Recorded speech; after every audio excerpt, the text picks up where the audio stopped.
Wouldn't mind making a motion to amend. Councilmember Trenary, go ahead. Yeah, Mr. Mayor, I'd like to amend the consent agenda. Item 4G, the excusal of Councilmember Warden for personal obligation. Councilmember Warden is online. Second it.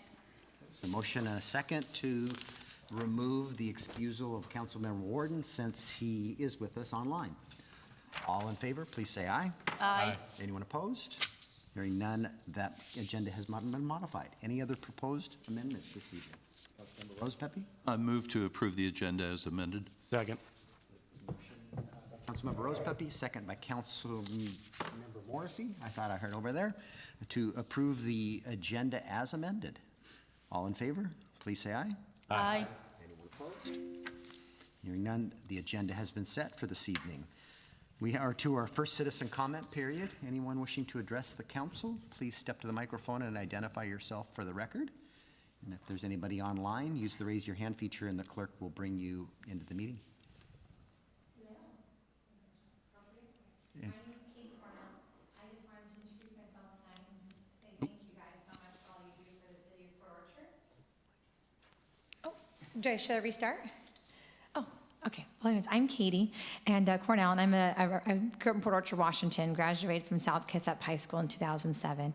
And it's an honor to be before you today and just to meet you. I wanted to introduce myself. I currently am a resident of Gig Harbor, but I'm running for the House of Representative position. We aren't allowed to have political Oh, speech. oh, no, sorry. Oh, yeah. I just was told to introduce myself. I'm so sorry. Oh, thank you. Well, I just wanted to build it. I'm not sure what's allowed, but You please can tell me. introduce yourself, you just Okay. can't refer to any Oh, current thank you. election issue. Oh, Yeah. okay. Well, I just was saying that I wanted to get to know you guys, and I'd like to hear what's important to you guys over this next season. So that's all. That's that way. If I reach out to you and talk to you, you know who I am, you saw my face, and I want to know what's important to Port Orchard. That was all. Thank you so much. Thank you, Katie. Nice to Thank meet you. All right, anyone else wishing to address the council? I don't see anybody online besides Councilmember Warden. So I will close the first citizen comment period. We have an approved consent agenda. Is there a motion to approve? Second. By Councilmember Morrissey, a second by Councilmember Diener to approve the consent agenda as amended. All in favor, please say aye. Aye. Anyone opposed? Hearing none, the consent agenda has been approved. We have a presentation. A special guest, Adam Smith, is here. He's a local artist, and he has given us a proposal to do a mural downtown, and he gave me a bunch of information about different art styles and things, and I'm not an artist, so I figured it was better to have Adam come talk to us about this, what this mural could look like, and talk about his proposal. So, Adam, welcome. Sure, thank you guys for having me. So how did I get looped into this? My friend Josh Johnson, I was locking up my art studio here in Port Orchard for the night. As I was heading out to the vehicle, he's like, I have an idea, and I was wondering if you'd be able to help me on it. And he explained some of the big events that are going to happen over the summer here in the Puget Sound, and that we may have some visitors come into the area. And one idea was, could we paint a mural next to the park downtown facing the water? And he showed me an AI mock-up of what appears to be a boat similar to the Carlisle at a sunset with like a bird in front. AI doesn't make great birds all the time, but that's the image. And so that was liked. Conversations began, and then the question was, how much to have an artist paint something like that? Like, what would it cost? And so I needed measurements to try to give Josh an estimate. And he told me it's approximately 290 square feet. And so then I went through the process of costing out the three phases of this wall, which would be getting a primer that would be weather appropriate for an outside to prepare the surface for painting, the type of mural paints that you would need to get a good long-term outdoor mural, and then the sealant that you would need to put on there long-term, also to protect against vandalism. So I costed that out because I'd painted a mural not that long ago in our new Pacific building here in town. I had approximate idea of how long it would take me. And so I did some calculations and tried to get the number down as far as I possibly could, considering that this is a favor to the city, so to speak. And so I came up with that budget based on this type of a concept. So then as questions arose, I was like, well, it might be helpful if I was to define a couple terms just to give context for how much things can, in terms of time, can take, and in terms of how that translates into prices for artists. And the best way I could describe that is it's kind of falls in this wide bucket of kind of impressionism, because it's based on realistic shapes and realistic lighting, but it's not at the point where it is photorealism per se, where like you look like a photograph, right? And it's also not abstraction, which is the other end of that spectrum, where it's like you couldn't tell what it is. It just looks like a Jackson Pollock painting, right? So that impressionism work sits in the middle, which is what the bid was based on. If you go towards the photorealism spectrum, time becomes the challenge, right? Because you have to make a lot of tiny micro decisions. And to put it in context, you could go to any gallery in Kitsap right now, any decently established artist, and if it was a, let's say, 12 square foot painting, which is a decent size, something like that may take upwards of 130 hours in photorealism to complete, and would have a price tag approximately $10,000 to $20,000, depending on the reputation of the artist. So if you did the math, 290 is just more than 12 square feet, right? It's a massive territory. So I don't think photorealism is the right term to use. I would think it falls most closely in line with an impressionism style.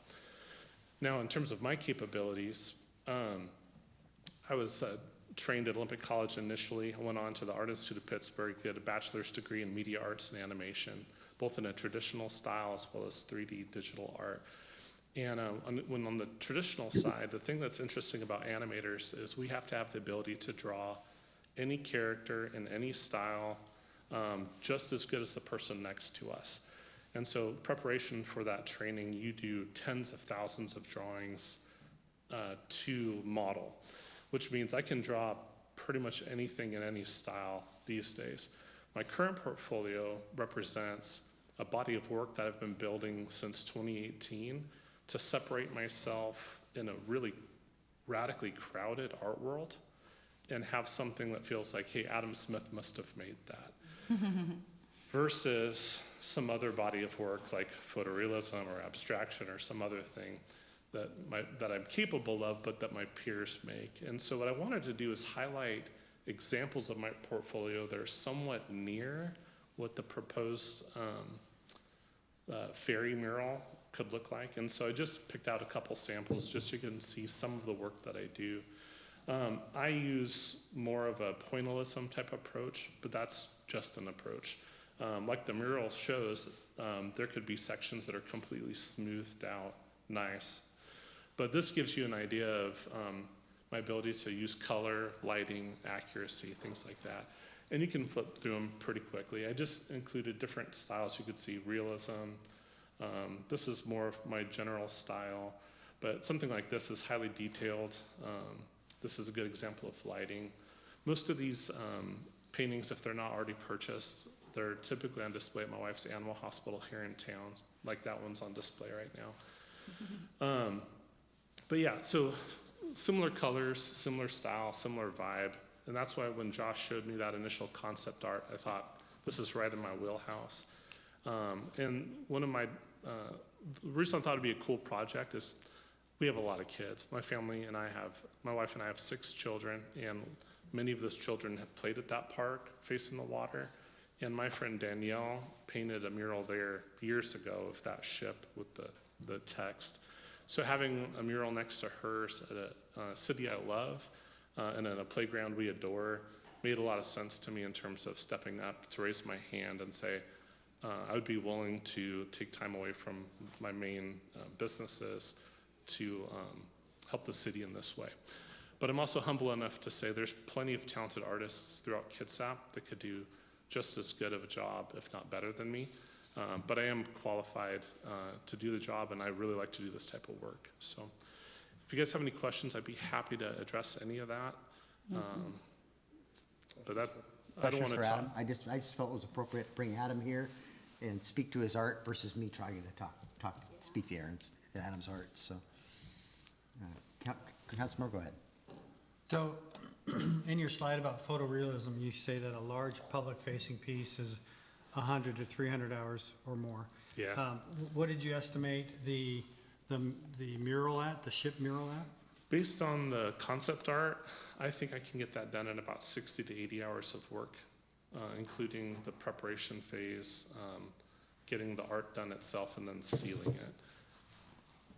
Okay. Hard part sometimes is you don't know what you know until you get in there, and so, right? So it's some pieces, like the paints I would use are not the paints I use every single day. Like I use golden acrylic paints inside of a studio setting. These would be closer to house paints, if that makes sense. And so when it comes to the translucency of a color, some things may take multiple coats, and I won't know that till I get in there. So. And just to follow up, you had mentioned that if you look at the Carlisle Yeah. painting or Yeah, example, Can you go back to that, Brandon? you had said that was more of an impressionism piece, or would be? Closer to Impressionism, yeah. I think the heart behind Impressionism, when Monet and those guys initially founded it, had a lot to do with giving a sense of everyday life realism, but focused on moments and lighting. Ultimately, that's a good summary of Impressionism. The mark-making style varied rapidly within the Impressionism movement, but it's not limited to that by any means. Okay, Yeah. thank you. Yeah. Adam, Good question. we know this is AI generated. Yeah, absolutely. And you as an artist, what are you envisioning creating there? It won't look exactly like this, I know that. Sure.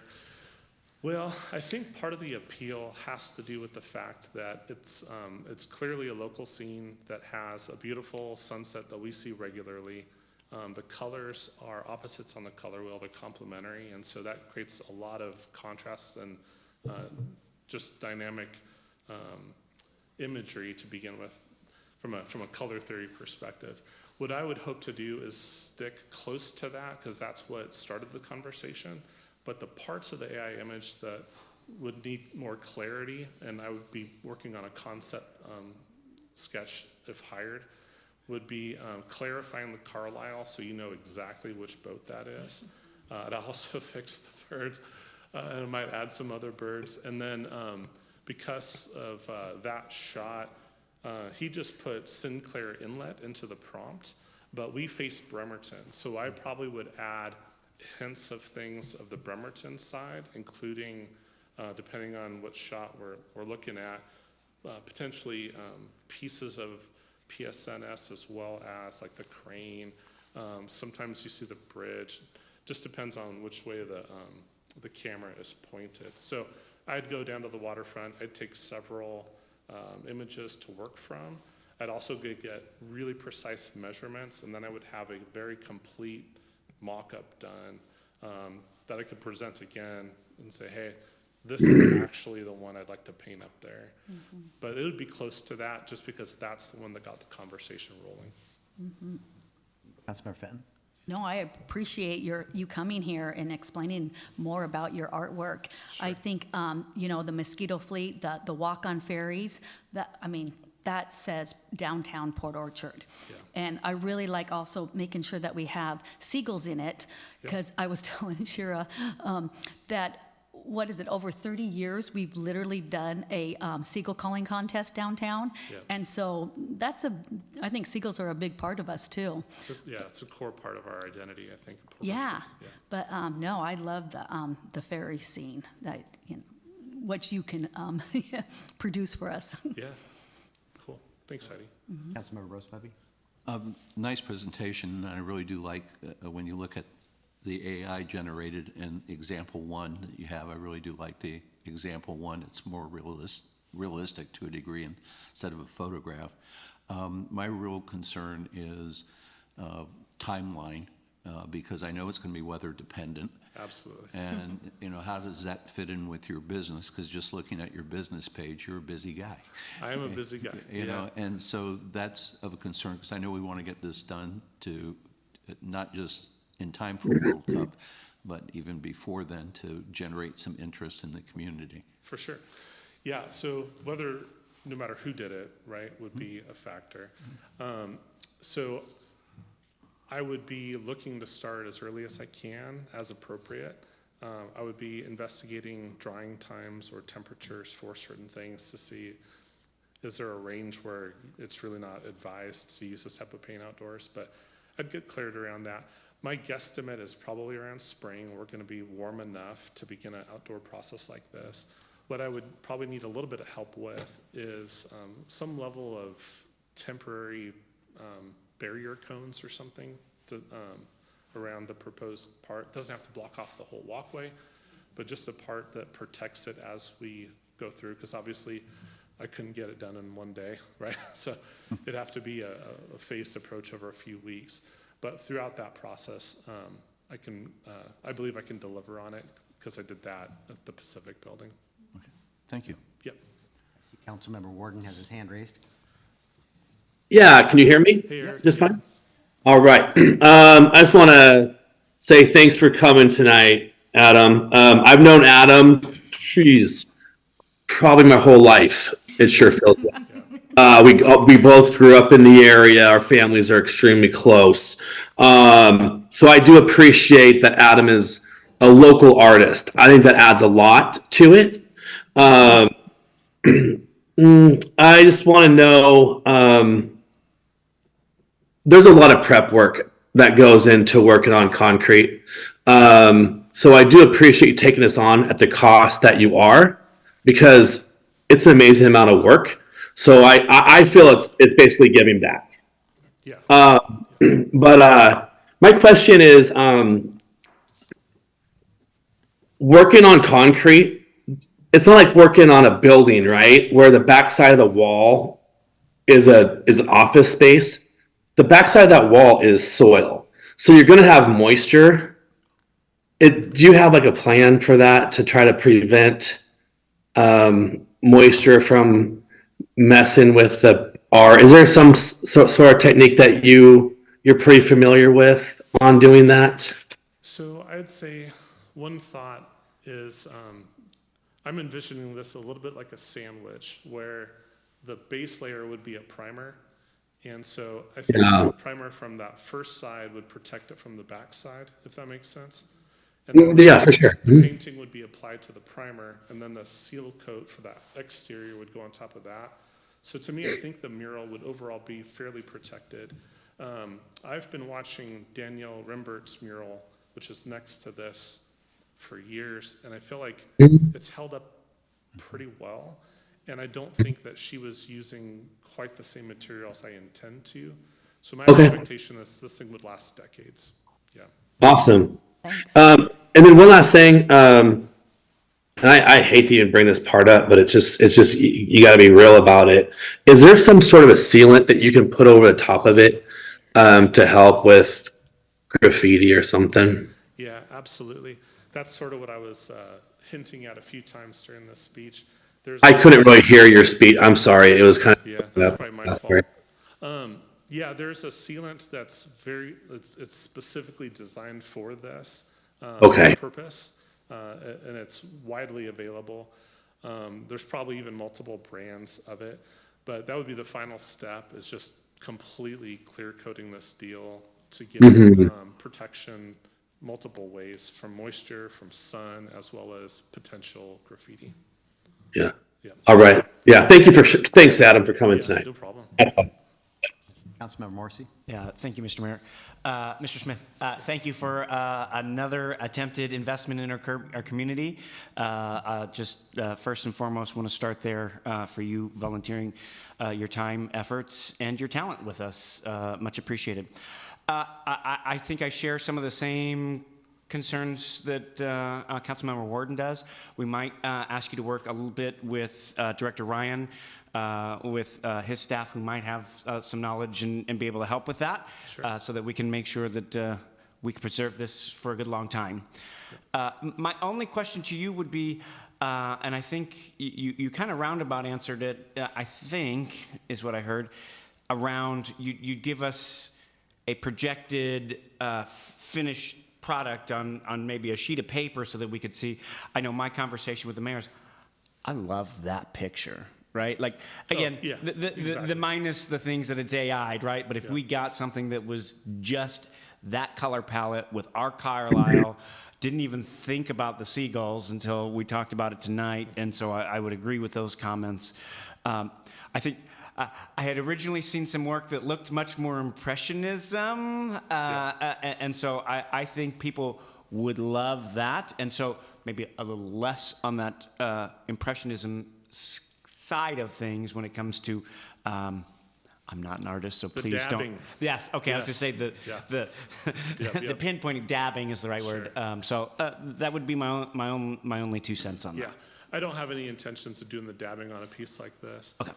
Like I said, I think the thing that started the conversation was the initial wow factor that has, and I don't want to lose any of that. My personal style has a very different purpose to it, which is to, again, in a very crowded marketplace in the world via Instagram and art shows, art fairs, is to make sure my style, this is an Adam Smith piece. But is this in my wheelhouse? Absolutely. It's just a matter of making less stabs and more smooth strokes. And I say all that, I don't expect it to be photorealism per se, but just Right. No. more Yeah. like what we see. Absolutely. That perfect. part's, it's just it's a very simple adjustment. Awesome. Yeah. Thank you. Yeah, no Councilmember problem. Diener? I'll just double down on what John had to say. When we talked about this last week, I think everybody liked that and Yep. would love to see something as close to that as possible. Sure. I just wanted to provide one last comment. You talked about maybe reorienting this a little bit so that you could see the shipyard, but I would want you to maybe also consider, I would ask you to consider keeping the Olympic Mountains in maybe the left side of the yeah. scape as well, so that you've got, maybe the boat breaks up the shipyard from the mountains, as an example. It's a good comment. I like that, Scott. Yeah. Councilmember Fenton, you have another comment? Yeah, I saw a print of yours that had both of the walk-on ferries, and Yeah. that was a really cool one. Oh, thanks, Yeah, because Heidi. you saw both of them right there. Yeah, that was a commission from a Navy family that spent time here and then PCS to another location. And every time they go to a new location, they decide, let's get a local artist to do something that was meaningful to our time there. And for that person who rode the Admiral Pete every single day back and forth to work, that was how that one was selected. Yeah, But yeah, It's good. Councilmember Trenary? Yeah, Adam, thanks for coming. I just have a couple questions about length of service and the Sure. UV coverage that you put on it, the protection coat. Yep. Is that something that would have to be reapplied, on an annual basis, biannually? And does that help provide some UV protection for the paint colors themselves, so we don't get natural fading? I think that's a great question. So I think each product is probably going to have specs that discuss that. It's definitely not an annual thing. Typically, these things last quite a while as is. If you drive into pretty much any city across the United States, you're going to see lots of murals. And I know that for a fact that those mural artists are not re-clear coating that thing every single week. So I think that it does last quite a long time. As a guesstimate, it might be as much as a decade, but I can get very specific with that once I know which product we would use. Yeah, Thanks, and I echo the Olympic Mountains in the background a little bit more. they're on that, too. gorgeous. Yeah, yeah, And Bring it just home. As a barometer, I mean, it's absolutely. every 15, 20 years. I mean, I'll be bringing a contract forward for the artist to come and touch up the mural on the library. I think it's been 15 years since Yeah. it was last done, and I think from the original painting to when we touched it up the first time was much longer than that. And maybe we shouldn't have gone as long, because if you touch it up more frequently, then it probably doesn't have to be done as much done to it. So, Probably, yeah. but are we comfortable with me negotiating or bringing back a contract? Yeah. in a couple of weeks, you know, maybe potentially at our next meeting, depends on how fast our attorney can get something like this done. But we're working on a contract right now with, for the other artist also. So I guess Councilmember Desmond. I think I'm the only person that likes your impressionism. Thank you, Sheriff. Impressions with quite a bit. Okay. Thank you, Adam. Yeah, And no we'll look problem. forward Thank to you very working much. with you. Yeah, you guys know how to reach me. I'll be available. I'm gonna go cook dinner now, so I'll see you guys. Have a good evening. Thank you, everyone. Thank you, Adam. All right. Excuse we're me, gonna- Adam, we don't have- does Adam have a card? Or do you have a card or anything, or just online? Okay, I'll Well, we online. know how to get a hold of We you. know where to find him. Pet store 3 days a week. There you go. We know where to And then find him. go in and buy some dog treats. Yep. Info's He on puts the his phone number on here. presentation, too. It's on the. It's on here. The back of the Yep, presentation. I saw it. Yep. All right, we don't have a public hearing this evening, but we do have 3 business items. The first of which is adoption of a resolution authorizing the mayor to execute a professional services agreement with Geocentric Consultants for Environmental Services. Mr. Ryan, this is you. Thank you, Mayor. Good evening, Council. Just doing a sound check. I have a new microphone, so can everybody hear me online? Can you hear Dennis online there, Eric? Apparently not. No. Uh-oh. Yes, I do. I was muted. I apologize. Just checking, making a sound check there. Thanks. All right, thank you very much. Before you is a resolution authorizing the mayor to execute a professional service agreement with Geosyntec Consultants Incorporated for environmental monitoring at the former city maintenance shop property at 514 Bay Street, which is just adjacent to this property. This site is a part of a Department of Ecology's voluntary cleanup program due to a historical underground storage tank. Geosyntec was selected through the MRC consultant roster process as the most qualified firm. They will continue to perform the annual groundwater sampling analysis and reporting for 9 monitoring wells from 2026 through 2029, coordinating with other consultants and preparing annual reports with recommendations. The agreement is estimated at $63,450 on a time and materials basis and will run through December 31st, 2029. I will note that levels have been decreasing. We're hoping at the conclusion of this contract will be pretty close to the point where we can stop this monitoring process. Councilmember Trenary? Yeah, I move to adopt a resolution authorizing the mayor to execute a professional services agreement with Geosyntec Consultants, Inc. for environmental services in the amount not to exceed $63,410 and for the term through December 31, 2029. Second. Motion by Councilmember Trenary, a second by Councilmember Fenton. Just some additional information. This, you know, I think we alluded to, this used to be our public workshop. There was contamination there. We were responsible for the cleanup. That cleanup happened just this last year, just as a precaution and to make sure that there weren't any additional, because the contamination is diminishing, but not as fast as we would like. So we had a machine come and do ground penetrating radar, and to make sure that we didn't miss, years ago, didn't miss a tank that was still in the ground. Likely, the source of the contamination that we're still getting was what is the property across the street that the port is cleaning up, and the tide is pushing that across the street. But that's kind of, you know, we don't know that for sure. We've got monitoring wells, and then you've seen those tanks on the back of the property there. That's injecting enzymes in there to help eat up that petroleum products that are in the ground there. So it is our responsibility to continue to monitor it and actively get this to what's called an NFA letter, a no further action letter from the Department of Ecology. And we're getting closer, but we've got to continue to monitor it for a few more years until we get to that point. So any questions? And it sounds like we have to do that up until 2029. That's kind of our deadline when we'll know all the results. That's the end of this contract. If the levels go below what the threshold requirement is, we will be done. But if they still remain as they are today, we'll have to continue. If they drop down to 2028, we might be able to stop early. Depends on the contamination level, and it's dropping, and when it gets to that threshold that ecology will approve, then we won't have to monitor it anymore. Question on the marina, on their side, are they doing what we're doing? They've dug up the contamination. I don't know, I don't believe they're putting enzymes in the ground like we are. They've got their own, Ecology?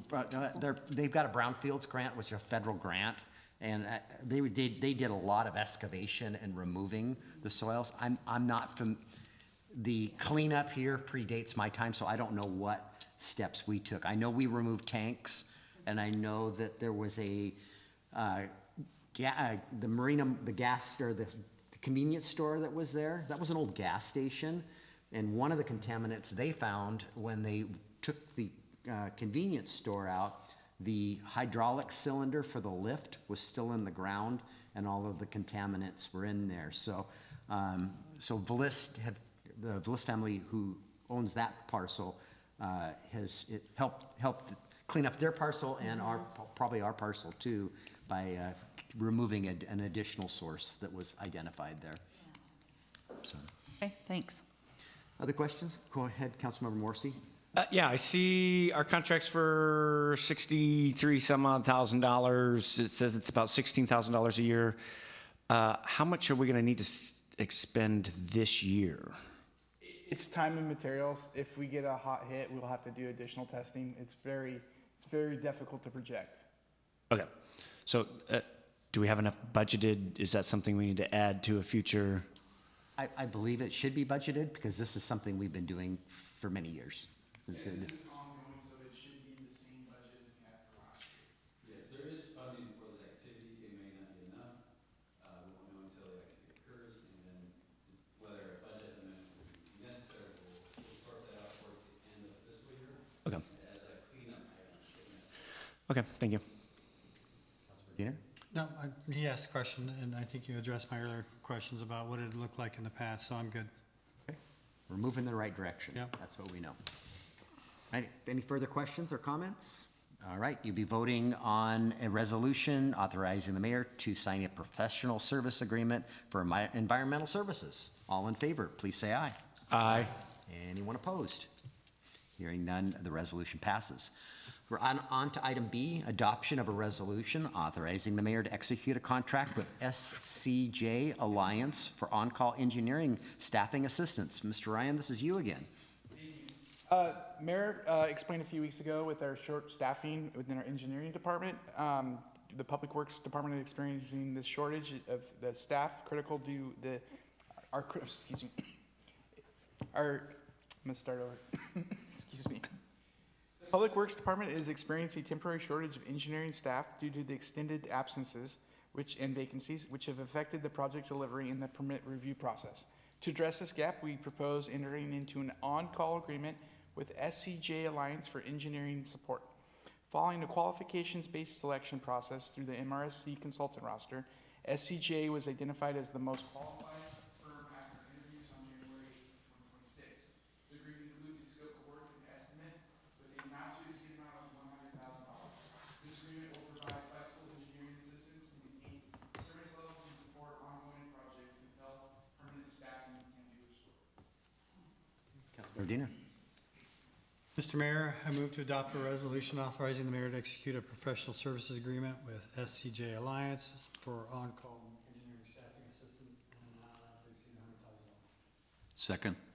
Motion by Councilmember Diener, second by Councilmember Rosepepe. Councilmember Diener, you have a comment? or question? Director Ryan, could you just give us sort of a brief overview of what work you'll expect this position to begin with? So we have our capital project pipeline is very extensive. We have over, I think it was 40 active projects in our pipeline works. Bay Street is getting ready to potentially launch. 2 seconds. Our plan review, as Director Bond indicated, we saw about a 20% increase this year as far as permit intake that we're taking in. So we're reviewing all those major LDAPs development that's coming through. Every house, every building that comes through Port Orchard, Public Works is involved. Capital projects, we are planning additional, we discussed today, preservation projects that you haven't been made aware of that will be coming pretty soon.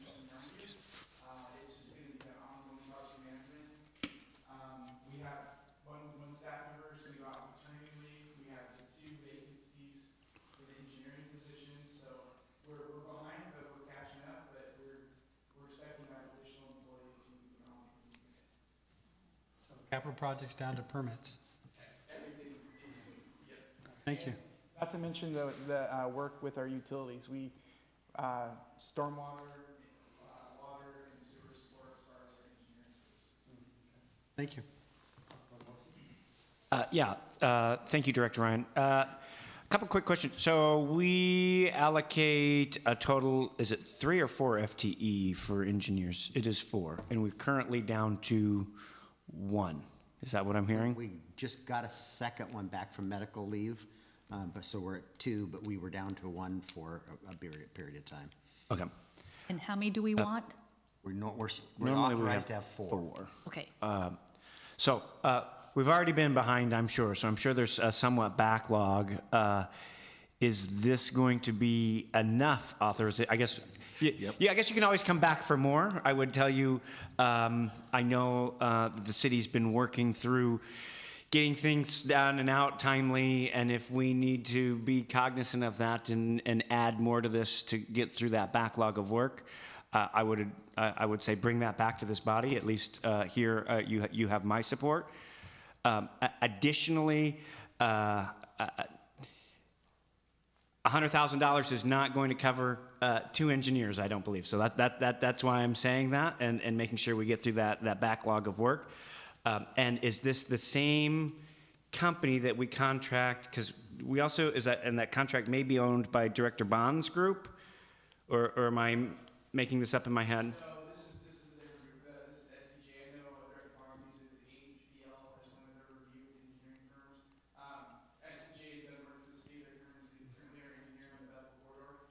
We have a lot of great engineering firms that were interested in working with corridors.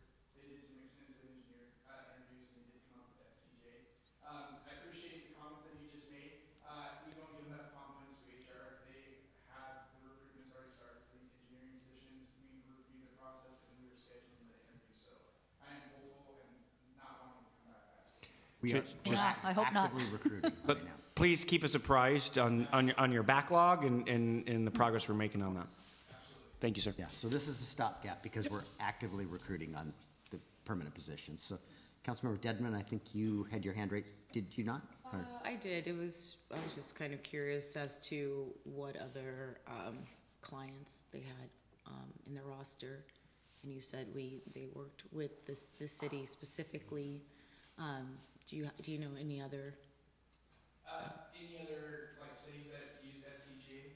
Yeah, or just big employers. I'm just kind of curious to know who they're used to staffing up, like what their experience is. SCJ is a very large engineering firm. They have offices in Gig Harbor and Olympia. They do work for the cities of Gig Harbor and Pierce County that I'm aware of. When a firm registers with the MRC Small Works roster, they have a statement of qualifications that are recorded with the roster. We review those statement qualifications. That includes their referrals, their references. It's a very large body of work. So that's all evaluated, and they have successfully completed projects with the work.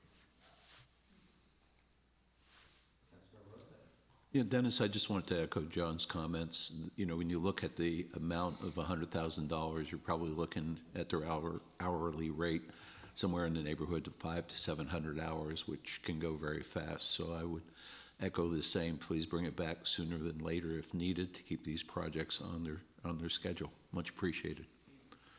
Thank you for that support. Okay, Councilmember. Can I just ask a clerical, we don't have to take any motion for you guys to reallocate those dollars that are coming essentially from the FTE that we're not paying, right? We don't need any resolution? We have those budgeted dollars, so we shouldn't need a budget amendment unless we exceed these The dollar amounts. amount, okay. And then we'll be talking. Okay, thank you. Any further questions? All right, you'll be voting on the adoption of a resolution authorizing the mayor to execute a contract with SCJ Alliance for on-call engineering staffing assistance. All in favor, please say aye. Aye. Anyone opposed? Hearing none, the resolution passes. We're to our final business item, adoption of a resolution adopting AWC RMSA member standards. Ms. Wallace, this is you. Yes, good evening, Mayor, Council. Let me get my slideshow here. Staff report. So, as many of you are aware, the city has been a AWC RMSA member for over 30 years. In 2013, RMSA implemented member standards for its members to help reduce property and liability losses. The standards are based on historical driven claims in hopes of gaining compliance to either eliminate or greatly reduce exposure to its members. Over the years, the standards have been advisory in which the city council met or was working towards those compliances. This year, update to the standard is to now be required by council adoption, and they went from advisory to required. The following are some new required standards, which is leadership is now required to review and ensure both compliance and understanding of all those standards. And just as a reminder, the complete booklet was attached to the staff report and prepared for you prior to this evening as part of the packet. The other new required standard was vendor audits, cybersecurity regarding IT support, driving policy, repeat claims by the same driver. Staff has reviewed the standards and are either already in compliance or working toward meeting them. Staff recommends adoption of the resolution adopting AWC RMSA's member standards as presented. Yes, Mr. Mayor. I move to adopt a resolution adopting the Risk Management Service Agency, RMSA, member standards as presented. Second. Motion by Councilmember Morrissey and a second by Councilmember Rosapepe. And I've touched on this a couple times in my mayor's report that this was coming, that these standards were in place. They were shoulds, now they're becoming shalls, because many cities weren't complying. I know we're mostly compliant. There's a couple of areas like our disaster training which is planned for later this year, and pulling driver's abstracts. We already do that when somebody first starts, but we need to do this periodically now. And something that our Debbie Lund made me aware of is that we need to bargain that, because so we'll have to talk to our unions about that. So in this interim period, if somebody got in an accident, we could be subjected to a small deductible. I think it's $2,500 if we haven't pulled an abstract in the last 3 years. So it's just not something we get to do. We'll have to bargain that and get permission to do that on our Public Works, in particular, our represented employees. So we're working through that, and this was a lot of new information for staff to digest and make sure that we're compliant in all areas. So, Councilmember? Yeah, so this risk management service agency, for one, is it going to cost us more since it's mandatory that we do this, and it's all no? It's not going to cost us more. So Okay. we are part of an insurance pool. I can't remember how many members. So this is an effort to keep the cost of our insurance down, because some agencies, I happen to sit on the board for our insurance pool, don't have good fiscal policies and controls, and the pool is continually paying claims, and behaviors aren't changing in those cities. 90% or 99% of the stuff that we're already compliant with this. We're one of the shining stars in the pool. There's a few things that we need to address to make sure that we're 100% compliant with, but there were just some of the small cities in particular out there weren't you were supposed to be doing things, they were shoulds, and now they're becoming shalls, and it's to protect all of us from claims being continually filed a result of bad behavior and not correcting that behavior. I do kind of recall for you saying how we're the shining star because we do, we apply by everything. And so this is all basically just going for all employees. Well, some of it relates to employees and monitoring like driver's records and things of that matter. But we're one of, I don't know, there's probably nearly. We're going to call you out on that, Mayor. You should know how many are in that pool. I don't know off the top of my head. There's 281 cities in the state, and not all of them are members of the pool. So 113 agencies. I was 93 of spitballing them are 100, cities. so I yeah. wasn't too far off. And we are the largest city in the pool. And Gig Harbor is the second largest. So, all right. Any council member? Yeah, no, I did a cursory look. I didn't go super deep into some of the stuff in the packet, but it all seemed like things that make sense for the city to be doing, including like taking care of the same people that continue to get in car accidents. Maybe they shouldn't have driving privileges. So it at least made common sense to me by and large. Was there anything from anyone in staff that just kind of was a head scratcher or something that maybe we didn't want to do? I know we're going to do it. I'm just curious if there was something that we didn't particularly care for. It's you know, Brandy's our risk manager. I sit on the board. Well, we talked about it here. Not everybody that works at City Hall is at this meeting. And so Debbie Lund was a bit surprised. You know, she goes, "What do you mean? I just finished these union negotiations, you know, but we didn't know." And I didn't know till December, and so she was well into those. So, if anything, you know, Brandy and I could have done a little better job. Debbie at London, in particular, communicating some of these needs. It's not that we're not going to. I mean, some of it is around having cyber policies that everybody should have, and protecting your data and your network. There's cities out there that don't have those things, and that's scary. So. Those are constantly changing as well. Yeah. Councilmember Diener? Thank you for this. I thought this was very interesting reading. It's to me, it was a little interesting. Heidi, I think of this as performance-based insurance, but like for the land use, that if you want to do a moratorium, you've got to consult with them first. If you want to roll it over, you got to consult with them. That means there must have been some big actions in the past, but stuff like that, I found, it was interesting how deep into the weeds they got with some of the practices the city's engaged in. So, but it sounds like it's a good thing. If we terminate somebody and don't consult with them first, we don't have coverage. You know, we've got to, you know, it's not that we can't terminate somebody, but they want to make sure that we've complied with all of the, you know, employment law before we just arbitrarily. We've got a very good HR department. Like I say, we're the largest member in the pool. Some people don't have, most cities don't have, in our pool, don't have, you know, as many directors or as skilled directors the skill sets that we have. So we're fortunate. One follow-up question is, so when do we get a report card on how we're doing with all of these initiatives or policies? Go ahead, Brandy. So typically every year we have an assessment done, and they will go through and inspect our property. So they'll look at our standards and see if we've met those, as well as other safety issues that may arise from future claims. They do that annually. Sometimes every 2 to 3 years, just depends on their workload. They'll come look at our buildings and make recommendations about. Might see a handrail that needs, you know, sometimes we can't see the forest through the trees.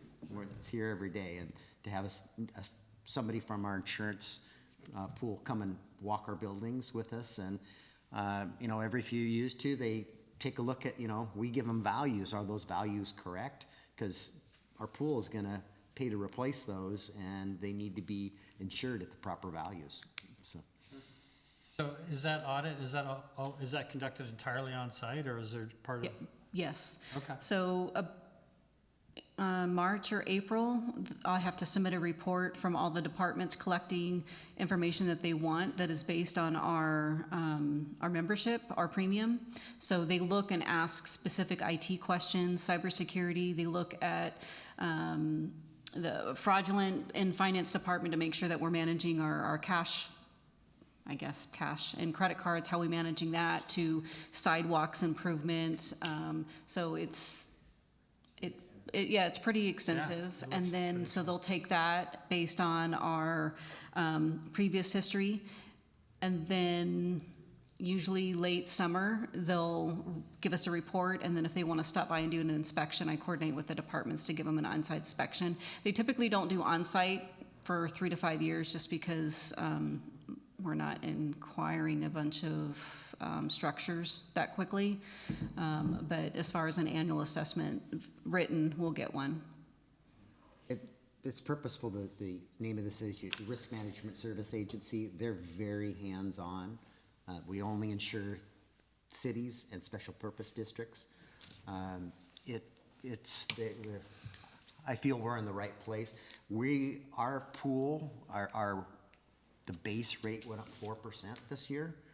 And Charlie was sharing with me, I double digit. Some of the other pools out there, their rates were up double digits, and that's just based on claims experience and what you need to carry in reserves. And then from there, so the base is 4%, you can go, based on your experience factor and your claims and whether you're doing the right things, you can go up or down from there. In the last couple of years, our experience factor is actually we've been below the base rate increase because of our claims management and our practices here at the city.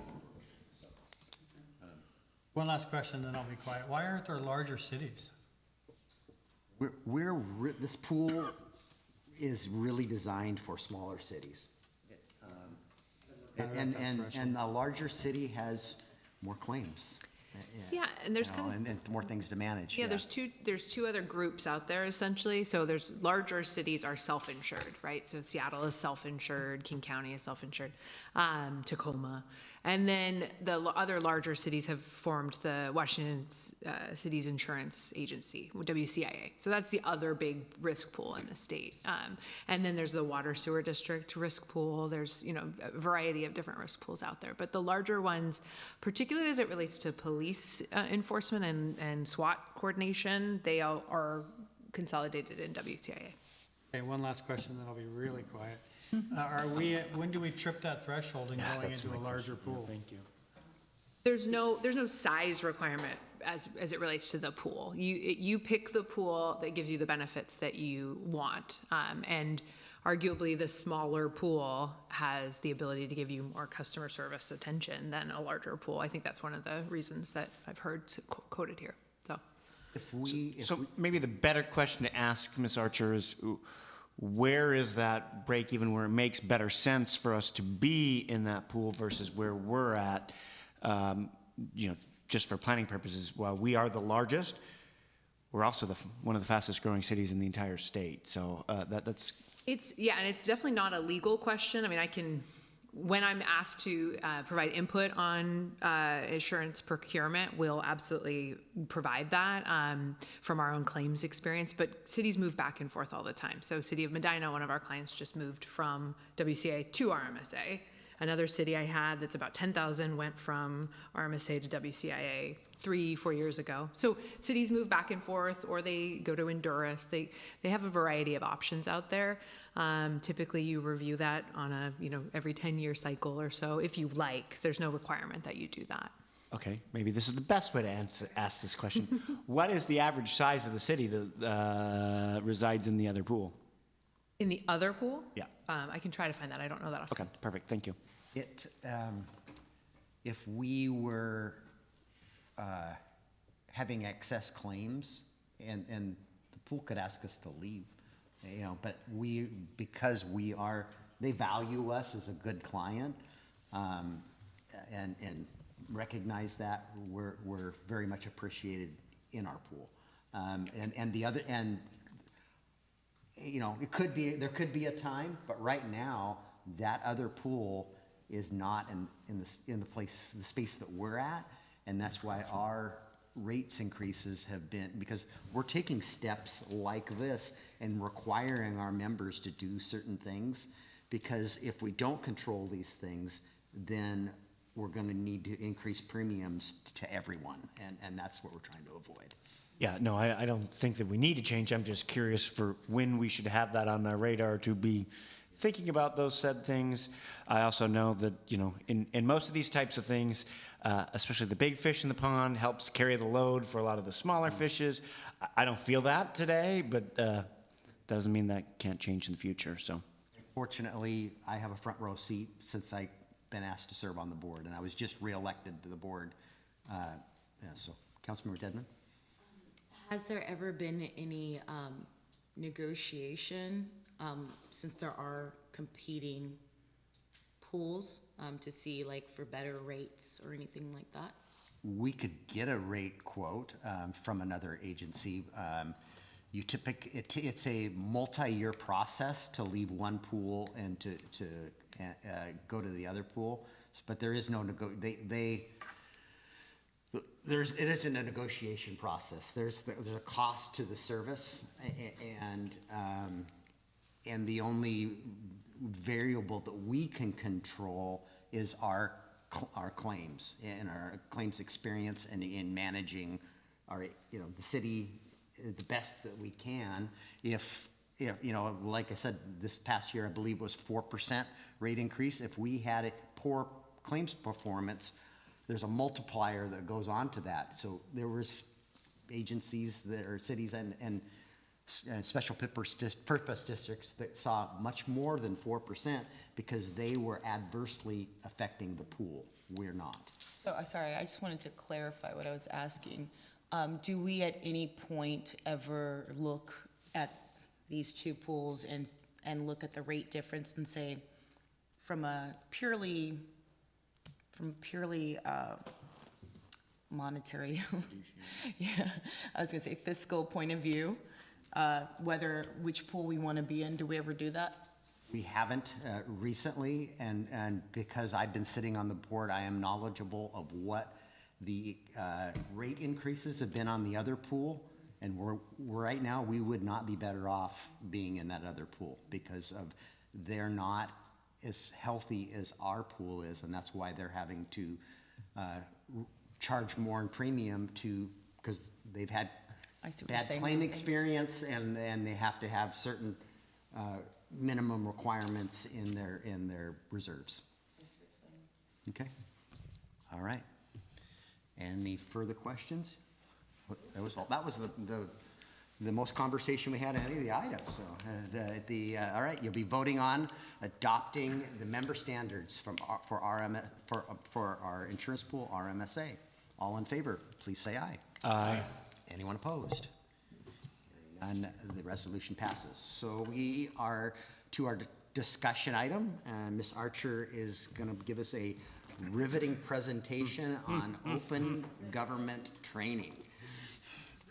I know, I like that. Thank you. Well, it is riveting to me. It's one of my favorite topics, as many of you know. So appreciate your time. I will try to keep this to 30 minutes, so I'll get you out of here by 8, I promise. Questions depending. And we may go faster. But this government training, or this open government training, covers both the OPMA and the PRA. And I have a slide. The slide deck will be circulated to everyone, so you have it as a resource. But we always identify ourselves for the purpose of this training. As you know, I'm your city attorney, and you have our entire law firm as your resource for legal guidance. We offer these sorts of trainings for risk mitigation and simply to educate. But I'm also always available for conversations about open public meetings and public records.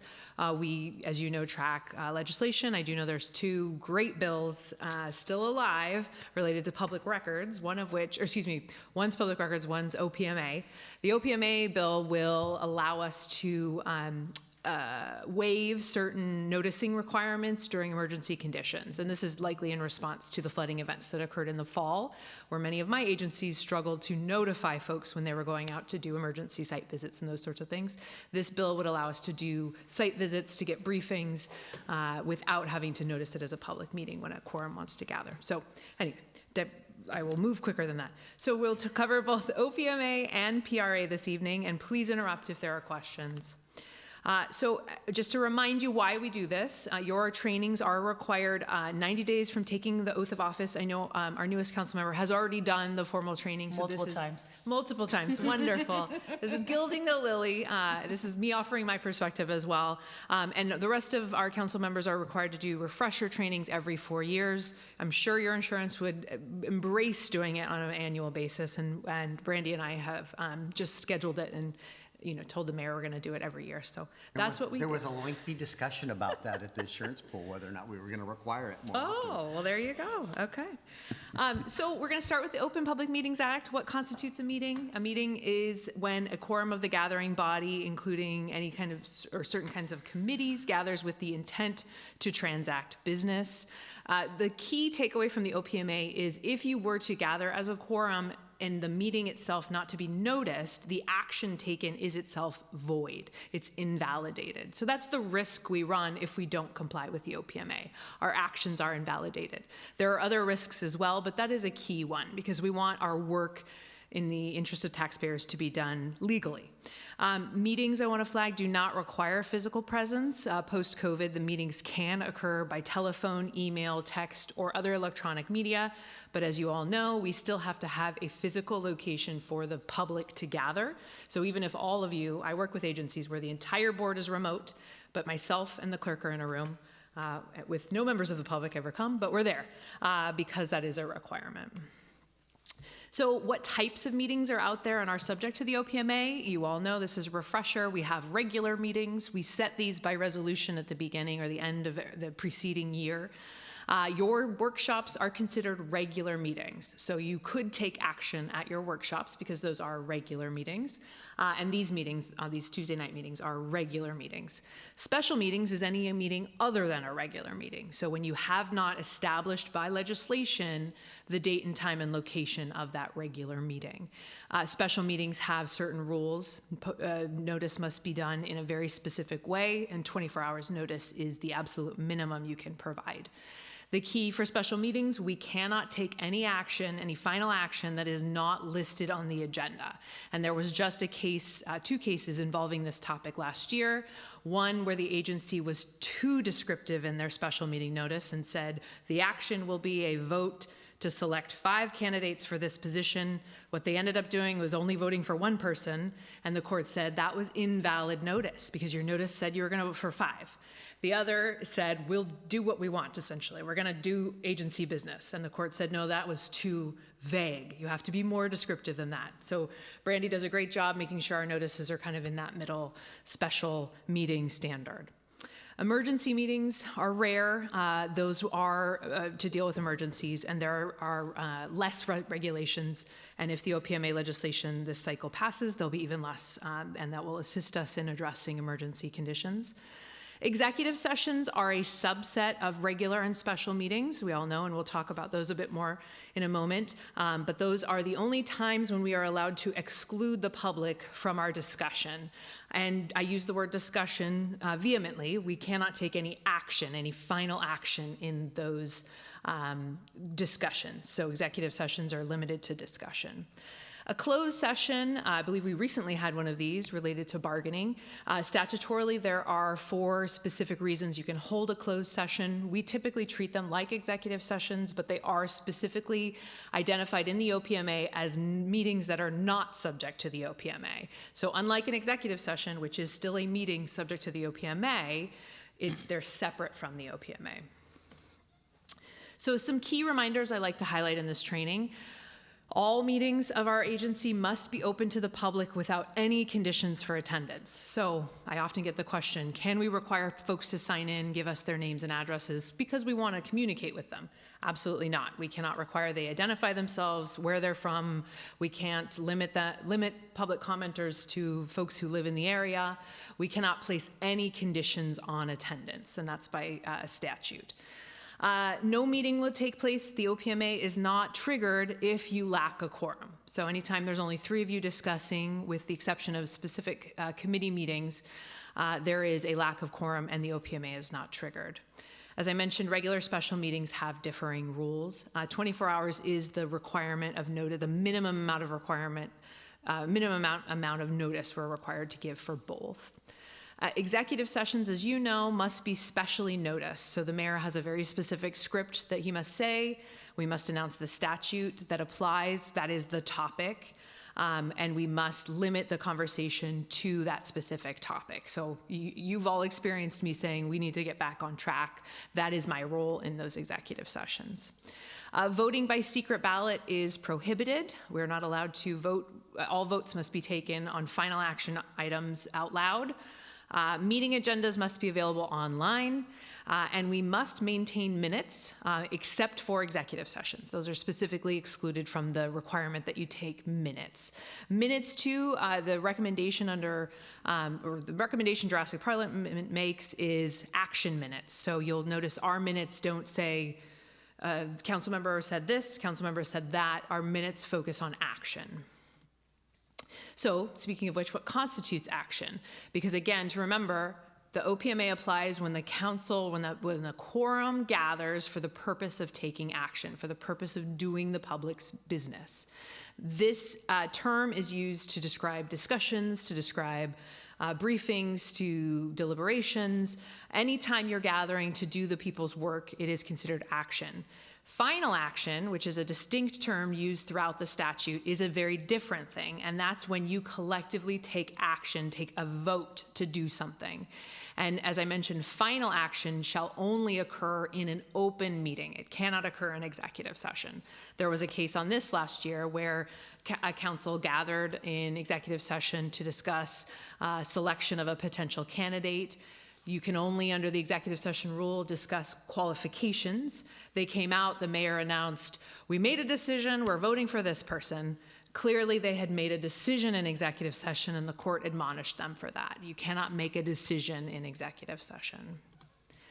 So who has to comply? Again, the governing body has to apply. That can sometimes include sub-agencies or commissions. The Planning Commission does adhere to the OPMA and notice all of their meetings. Your Civil Service Commission similarly does, although they sometimes sit in a quasi-judicial posture, which we'll talk about in a moment. But the agency, its sub-agencies, and then certain committees. And here's the key: when committees are delegated official responsibility by the body to take final action. And I do not believe any of our committees have been given that delegated authority. Larger agencies sometimes do that. They'll actually take a body of work that is the council's purview and say, committee, you are now in charge of deciding this issue for us. And at that time, then that committee is subject to the OPMA. But most agencies notice their committee meetings as public meetings anyway, because it's in the interest of transparency. Agendas posted 24 hours. One of the things I always like to highlight is for regular meetings, and so this would include your Tuesday night meetings and your work study workshops. You can do what you need with the agenda during the meeting. You could add items, you could remove items, you could move items around. For special meetings, again, the ones that are noticed specific for a topic, you cannot add items to the agenda. The sole exception to that is if you have noticed your agenda to say, we are going to discuss and take action related to a personnel matter, for example, you could add an executive session during the meeting if you needed to do so. So other than adding executive sessions, we are not allowed to add any final action items to special meetings, whereas with regular meetings, we can do what we want. Executive sessions, as I mentioned, there's limited topics. These are a few of the ones that come up most commonly. Real estate. One of the things to highlight is case law on this is very clear. The statute related to when we offer property for sale as opposed to when we choose to buy it.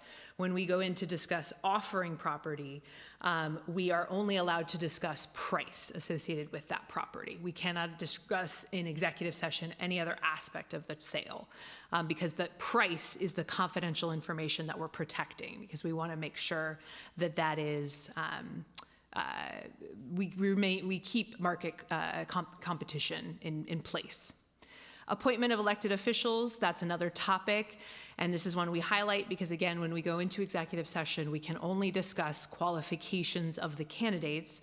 We cannot say things like, I preferred this person, or I will be voting for that person, because we cannot vote or take final action in executive session. We only discuss qualifications.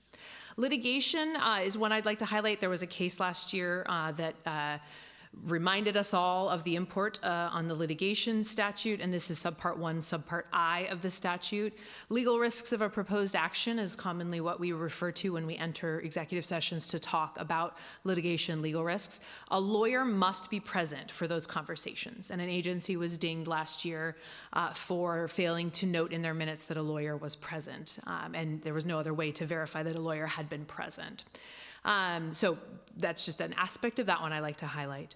And then there's a lengthy list at 423110 of the other reasons, but the courts continue to shrink those reasons, and so we are very careful to make sure that we fit within those parameters. As I mentioned, the mayor has a script that he has to read in advance. Sometimes he kicks it to me, and I also read that script. So what types of meetings are not under the OPMA? We've got quasi-judicial proceedings. We actually have one of these coming up I believe, at our next meeting. A quasi-judicial proceeding is where we are sitting as judges rather than as legislators, and the appearance of fairness doctrine applies to you when you're wearing your judge hat. That means we have to refrain from ex parte communications. That means we are evaluating the case based on what's being presented to us in the moment. And because quasi-judicial proceedings are outside the OPMA, we are allowed to go into what appears for all intents and purposes to be an executive session for you to have your deliberations. You can do that in private because a judge would be doing that in their chambers in private. You're allowed that same privilege.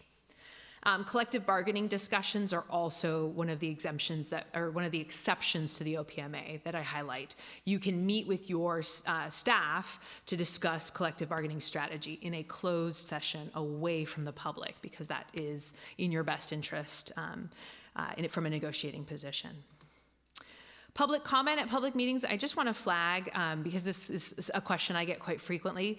Until 2022, there was absolutely no legal requirement that any agency had public comment during their meetings. Your meetings are your business meetings, and there's no law that said you shall have public comment, with very limited exceptions for specific public hearings on budget, on certain forms of legislation, franchises.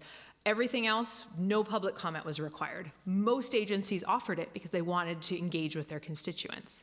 But in 2022, the legislature said, now agencies, you are required to have one opportunity for public comment or for a method for the public to reach you at any meeting where you're going to take final action. So what that means is you could offer the public the opportunity to submit written comments in advance. That could be all you do, and that would be in compliance. You could offer one public comment period at the beginning of your meeting. That would be in compliance. You could offer one opportunity at the end of your meeting after you've done all your business. That can be compliant. You can limit the length of time of any public comment period however you see fit. It must be reasonable. City of Bellevue, for example, 30 minutes is all they give. If there's more commenters than 30 minutes allows, I'm sorry, come back at the next meeting.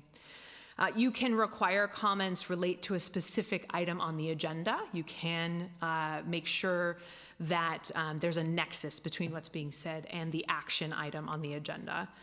You only need to take public comment at regular meetings where final action will be taken. So at special meetings, you are not required to take public comment. And there are exceptions for public hearings, as I mentioned. So these rules are the baseline of what's required by law, and this agency obviously goes above and beyond that to make sure that you are transparent and hearing from your public during your business meetings. You have 2 public comment periods. Meetings, outside meetings, just to highlight this, we want to always be aware, this is the concept of serial meetings, be aware of public meetings that may occur unintentionally. So when a quorum of you is gathered, there is the potential risk associated with an OPMA violation, even if with the best intentions. So we want to always be careful to avoid attending events, social events in groups of more than 2, more than 3. And if you know there is the seagull calling event or there's another event where more of you are likely to attend, we let Brandy know so that we can make sure and notice that as a quorum, not necessarily as a public meeting, but as a quorum. So we've crossed our T's and dotted our I's. Yeah. So my casual understanding of RCW is that we're not, there are certain events that the council may gather at, say, a Christmas party, that you don't have to notice for. But I think we take the extraordinary step of noticing for everything. Well, extraordinary, I wouldn't characterize it as extraordinary. Okay. I would say, I mean, you can Google special meeting notices out there and see how many councils, when they're traveling to a conference, they're noticing it as a quorum. When they're going to a social event, they're noticing it as a quorum. It gives you that protection. Compliance with the OPMA is a good faith effort. So arguably, if there is no evidence that the four of you at a social event were discussing city business, the risk is likely minimal. But we do notice it as a precaution, and we ask for that advance notice so that we can make sure to prevent that if it occurs. Yeah. Just along those lines, I thought so too. I thought maybe it was Jennifer, your colleague said, like at a perfect example is Christmas party. Maybe you don't know if you're going to go or not, but you decide to go, right. But you're not talking business. You're just at a social event. Right. And so you might have 4 or 5 people, throughout the city or whatever. But so that's okay. But we always do say, yeah, I'm going to go. Yeah. But sometimes you just don't know. Yeah, I'm in town. I'm going to go down. Yeah, absolutely. Yeah, and that's a great comment. I think if you attend, the baseline guidance from us is don't discuss city business, right? If it's a group. We just take that additional step to ask you if you know in advance, please let Brandy know. But if you all end up at an event together unintentionally, that is what it is, as long as you've taken that risk precaution not to discuss city business. Right. Yeah. And when in doubt, always, I'm here to help. So I mean, it's better safe than sorry on that. And just for clarification, the mayor is not part of the requirement of the noticing because he is merely the facilitator of our meetings. Correct. So it's just the city council that is of concern. Correct. Yes. Yeah. Thank you.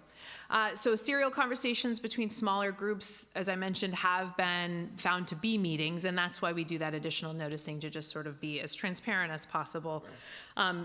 Always want to flag that serial meetings can occur via various fora. So a serial meeting is where there's not 4 of you gathered, but as a result of multiple conversations in a sequence, a quorum has been created.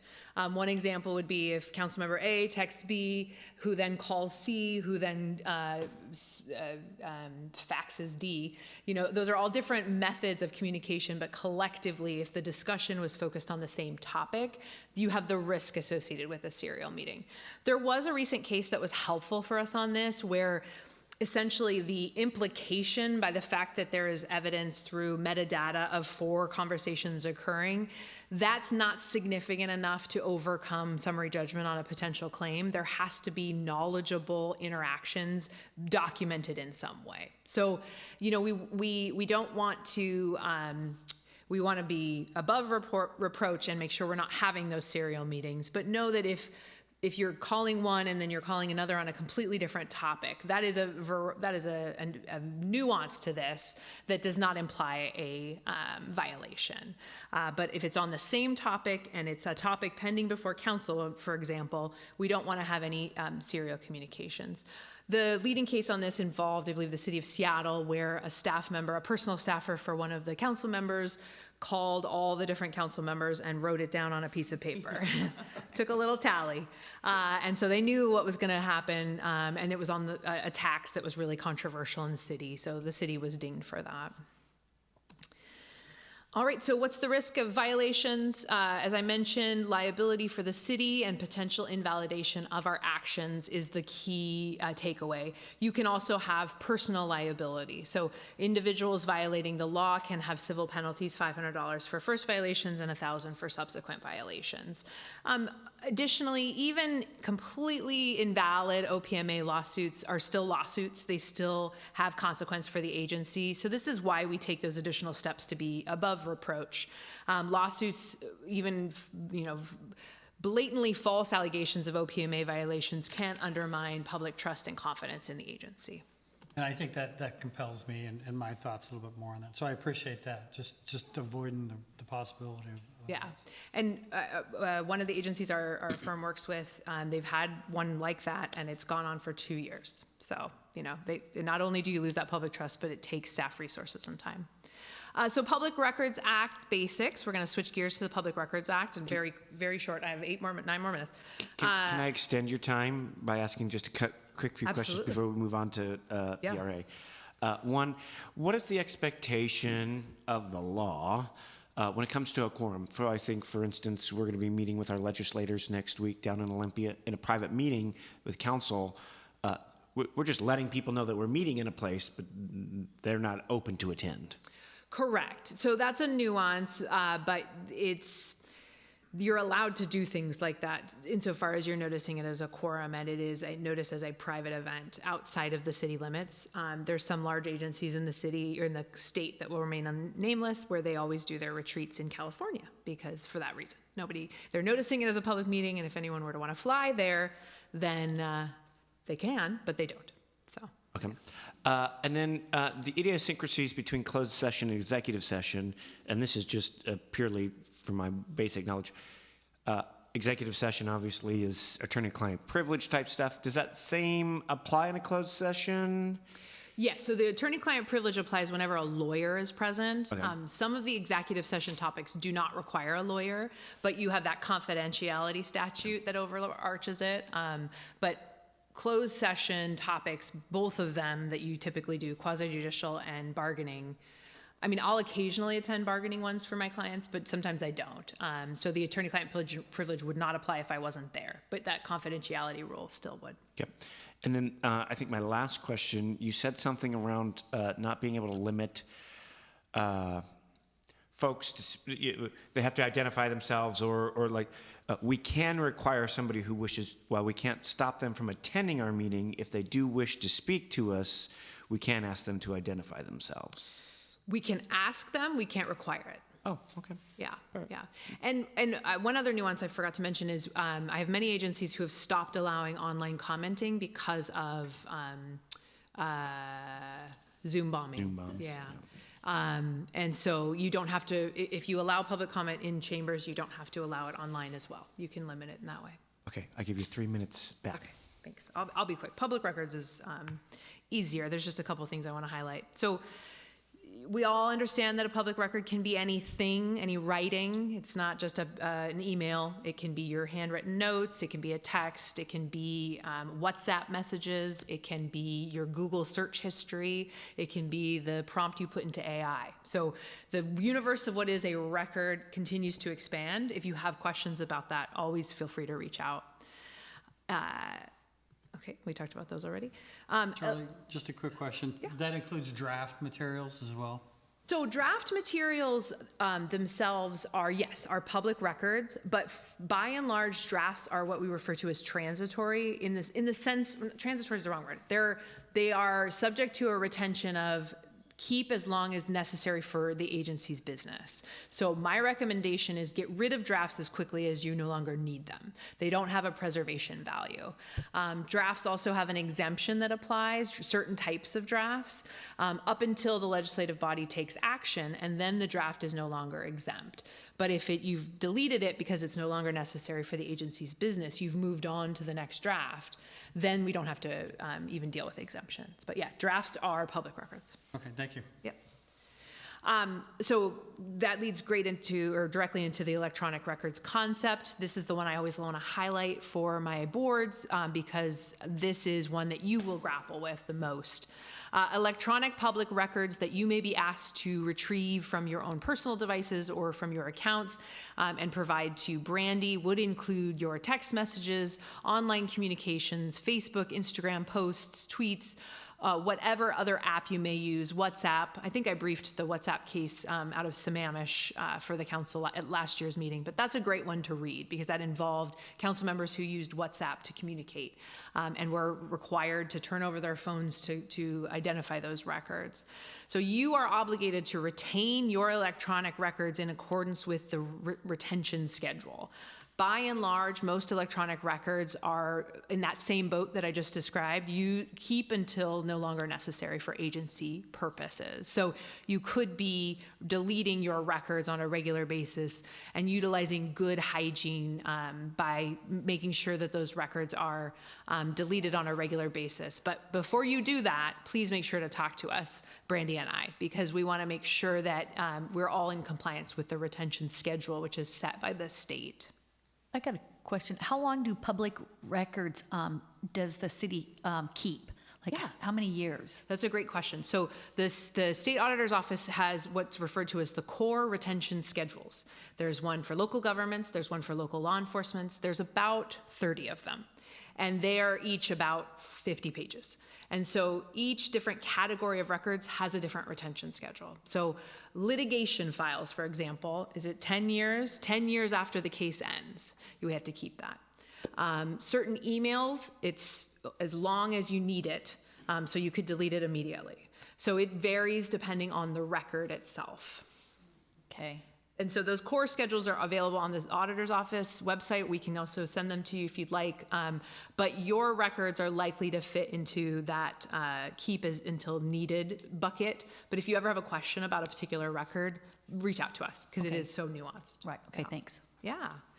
So how are requests handled? I want to highlight this for you.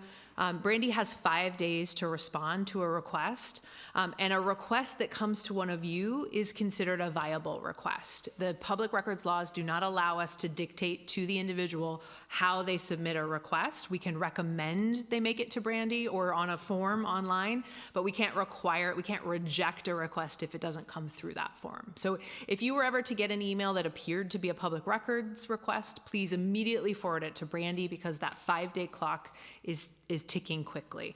That is 5 business days, not calendar days, which was one nice give from the legislature. Once Brandy gets that request, she will then evaluate the scope of the search. That scope may include you.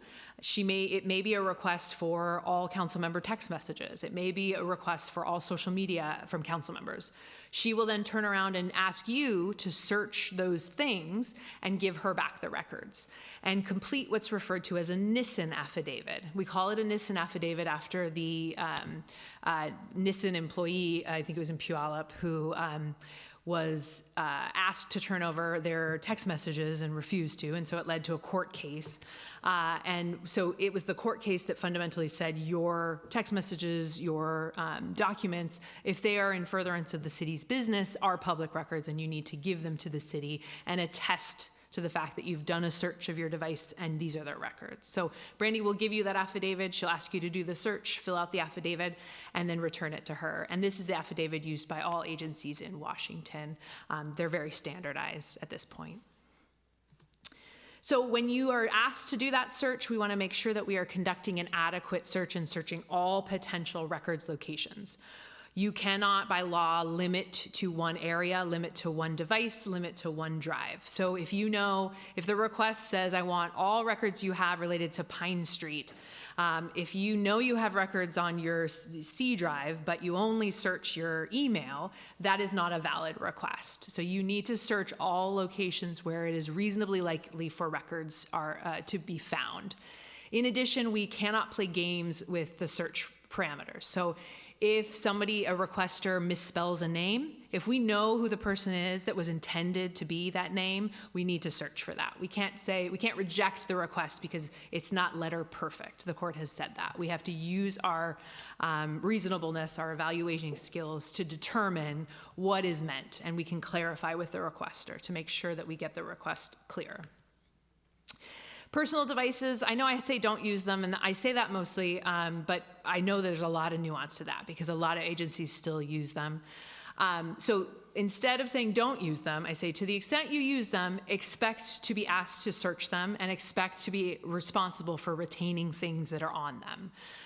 Many agencies are moving away from personal devices and using city-issued devices that can be backed up by city software. SMARSH, other programs that will automatically back up your devices limits your liability and the agency's liability. So we want to get in the mindset that even if we are using a personal device, we still have that obligation to retain, and then we will be asked to search.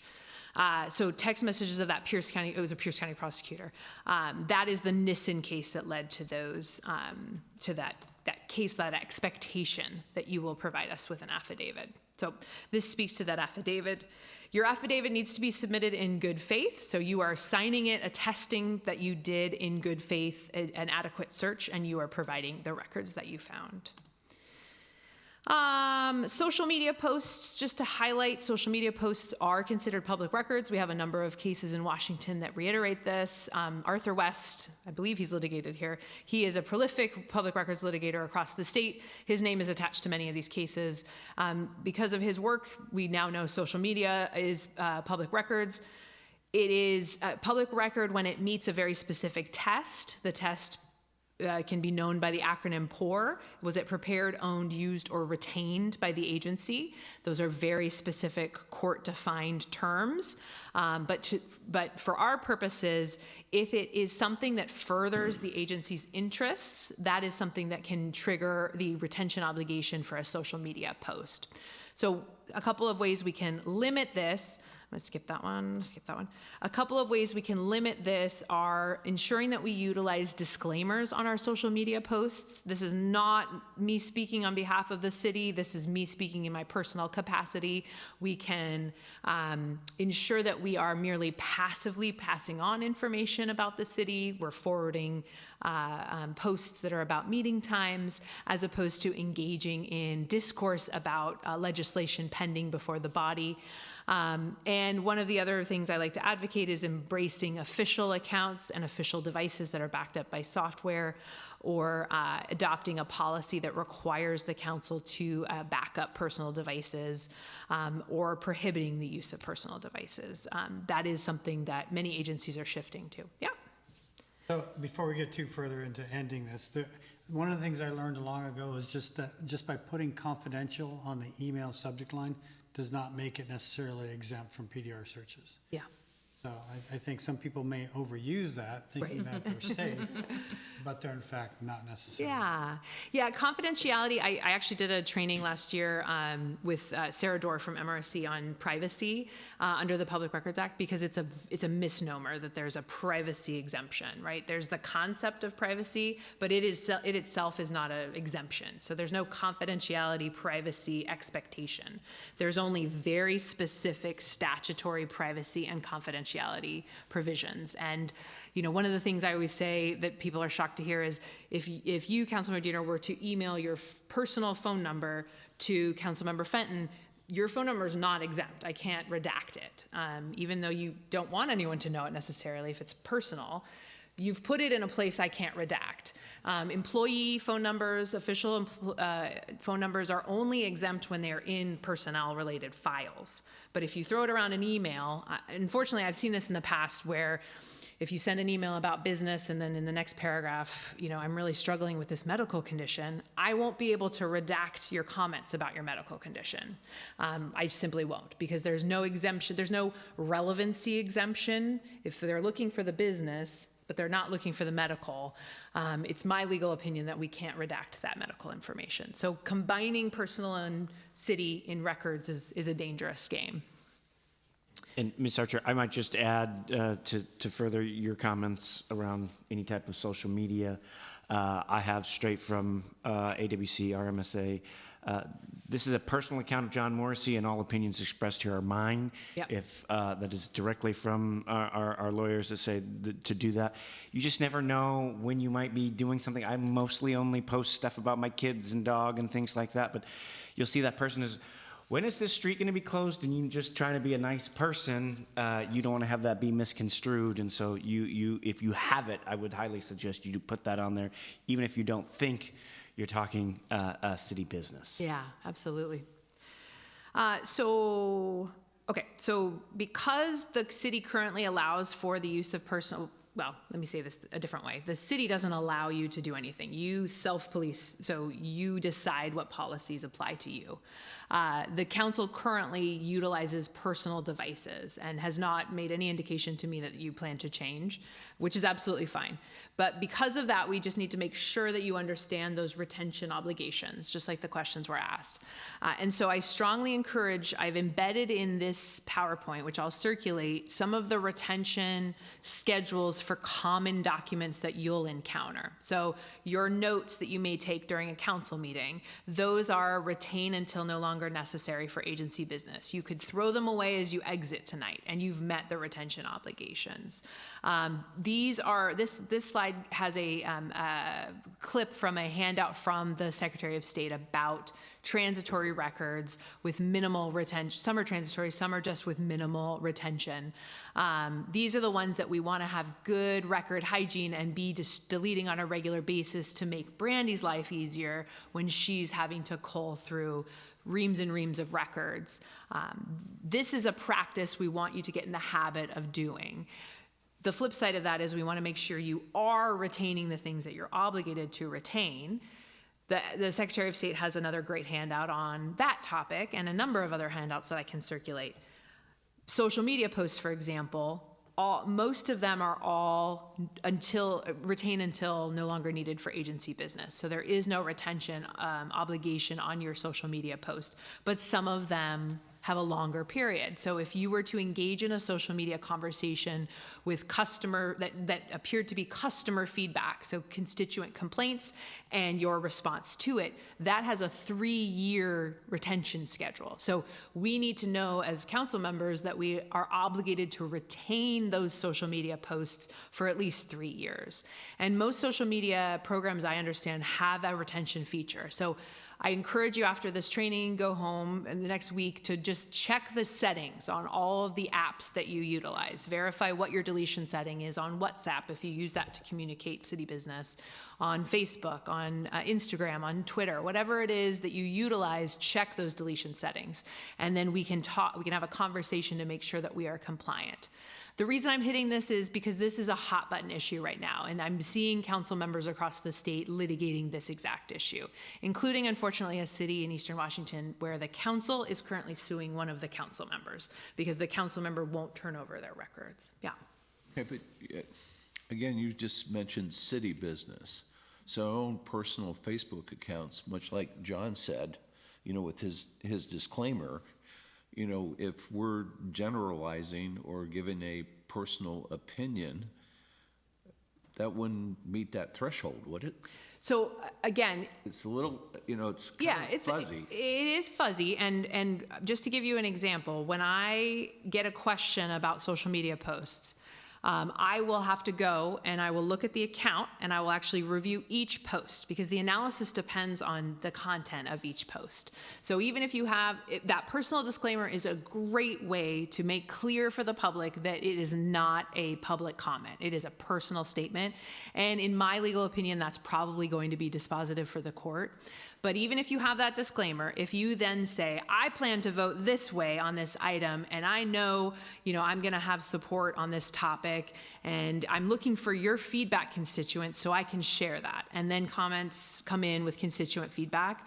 There's a decent chance that that would meet the prepared, owned, used, or retained test. But it's very post-specific. Okay, so if you're putting out stuff like,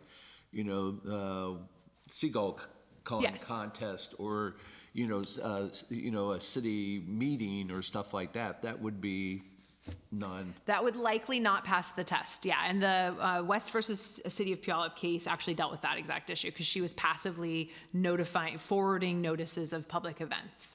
That likely does not pass the test, but it depends. Is there additional commenting?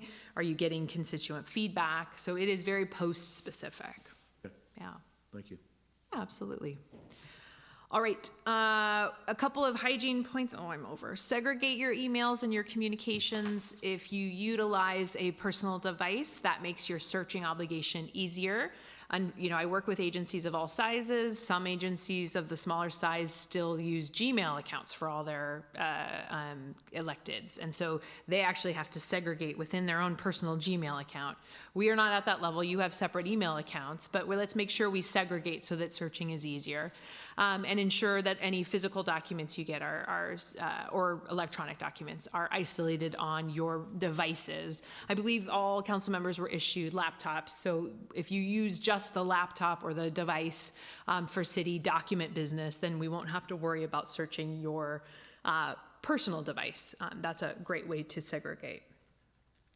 We're going to comply with those retention time periods, and if we have questions, we're going to reach out to Brandy or myself.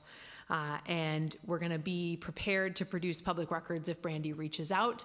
We do have that 5-day turnaround requirement, and then we have to continue to fulfill the request in a reasonable, relatively quick time frame. So if you get a request for you to search and produce records from Brandy, please try to respond within a week with your affidavit, if at all possible, because she's got a time crunch as well.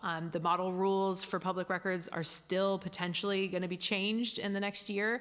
It's in the process with the Attorney General's office, and that is going to potentially inject this expeditious approach language, which we'll have to grapple with in the courts, but expediency is inherent in the Public Records Act. So please respond as quickly as you can. Consequences for the violations similar to the OPMA, potential personal liability and costly litigation and liability for the city, and that significant loss of trust even when a claim is entirely meritless.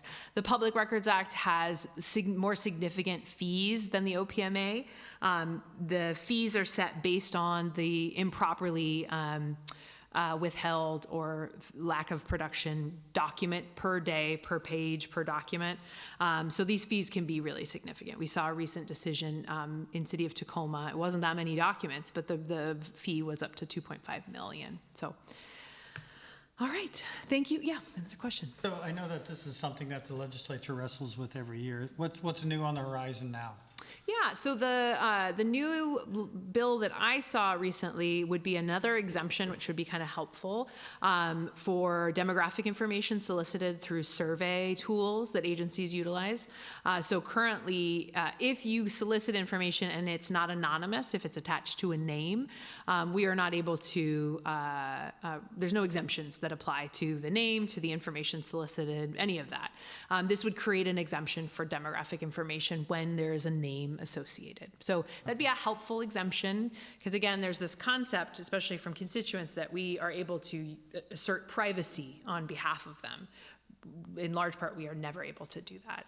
When constituents, for example, submit a code enforcement complaint, the universe in which we are able to redact the complainant's name is a very small universe, but I think there's an expectation that I'm doing this privately. So this is another privacy tool.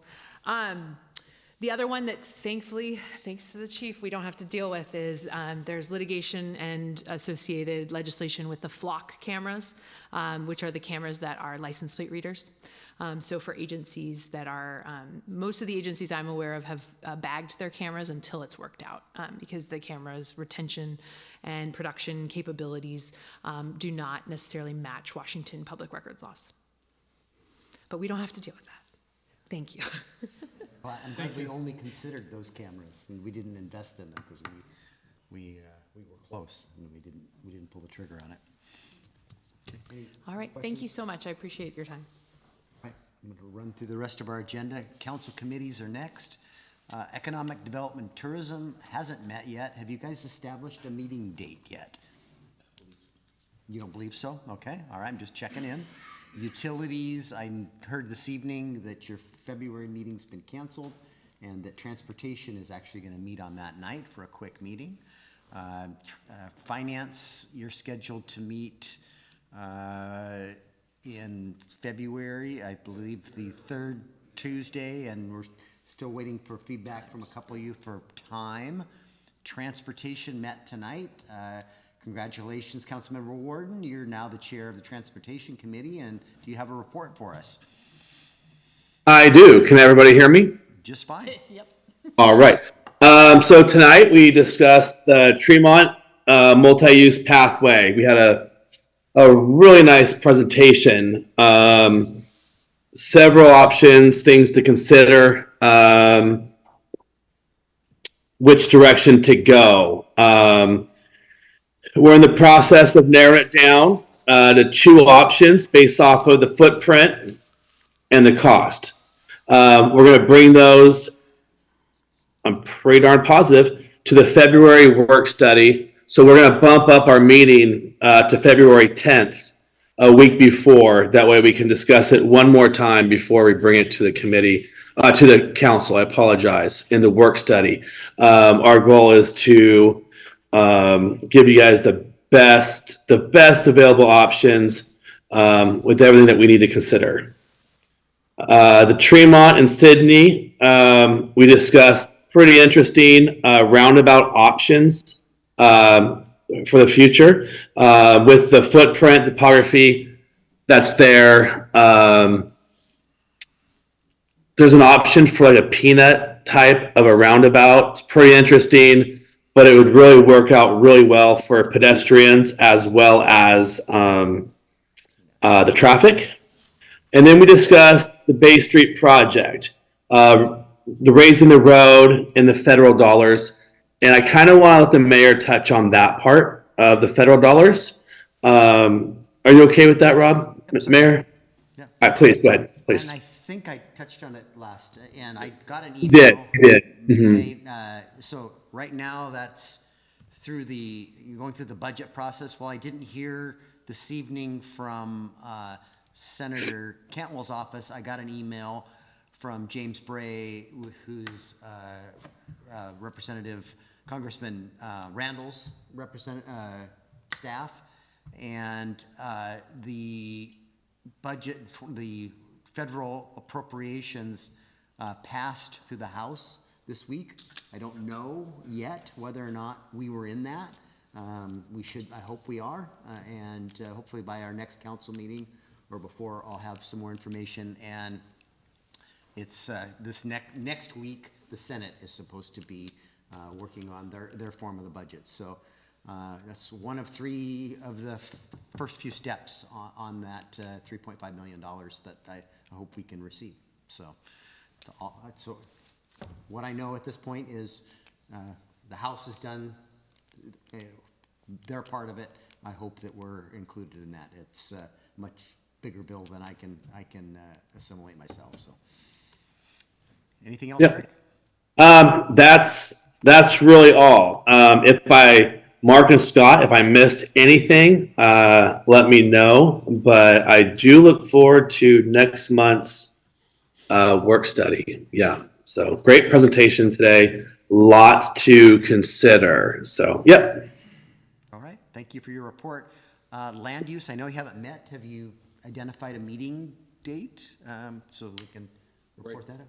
Right now, we're the third Wednesday of the month, but I'm trying to confirm that with Jim Fisk so we can get going and elect a chair, et cetera. Lodging tax is a long ways away. Sewer advisory, that requires coordination with the West Sound folks. I'm not certain that the date's been selected for that yet. Outside agencies, Kitsap Transit met on Tuesday.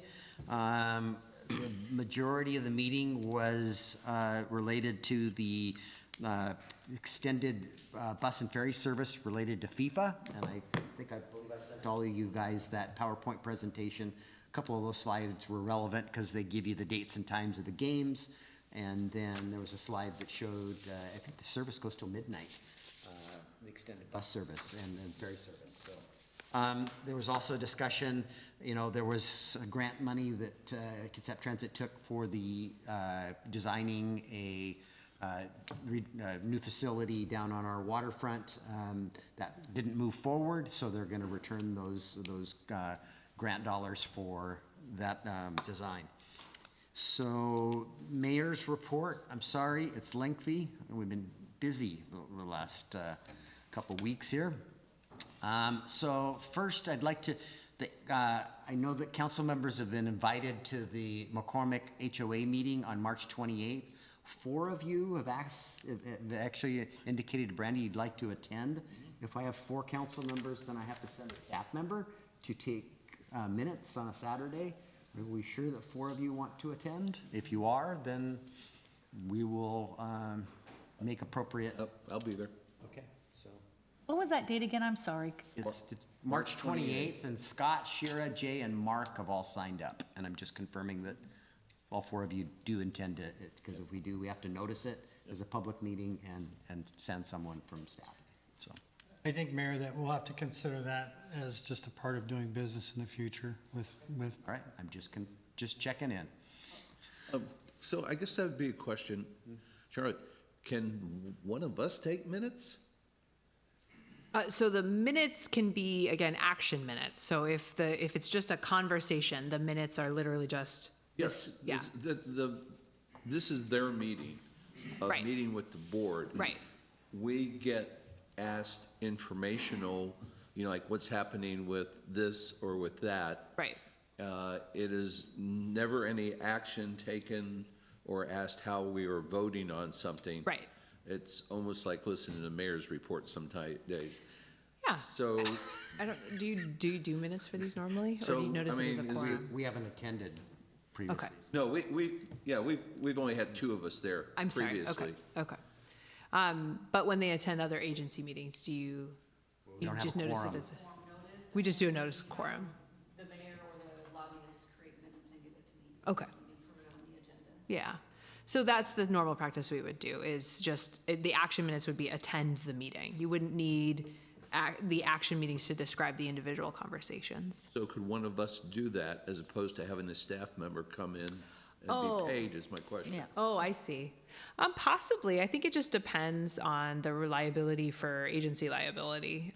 So if one of you were to take that responsibility on in an official capacity and say, I hereby attest I will do it, then I think that would be a reasonable shift of potential I'll be more than liability. glad to sign up for this one. Good. That sounds. Or the secretary.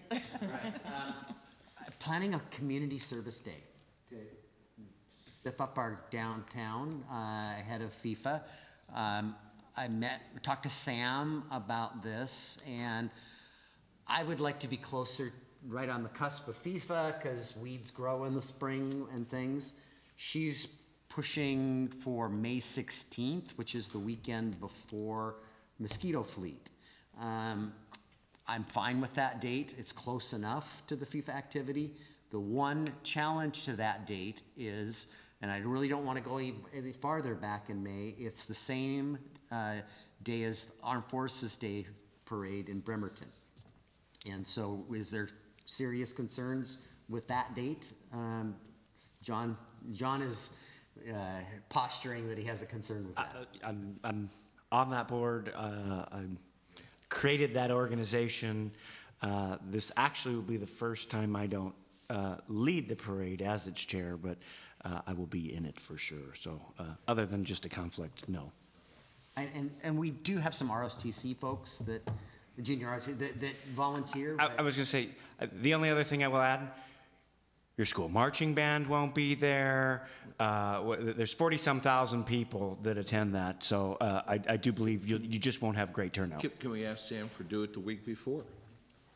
The night? I had a conflict with that date myself, so, and I'm already farther back from FIFA than I really want to be, because then all of a sudden now we got to do something again, and so. Whatever you guys Just trying to decide. balance. Yep. I'm okay with that day. Okay, I just wanted to communicate that.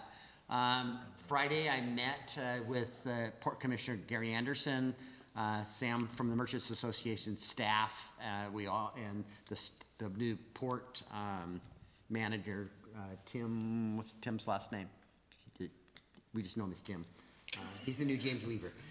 So he was down there, walked the waterfront. The port is committed to the banners that Josh identified to hang on the light fixtures. They're going to replace some garbage cans, Gary said.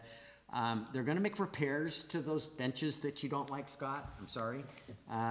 It's a big project to remove them because of the way the timber's going to the ground and all the concrete work there.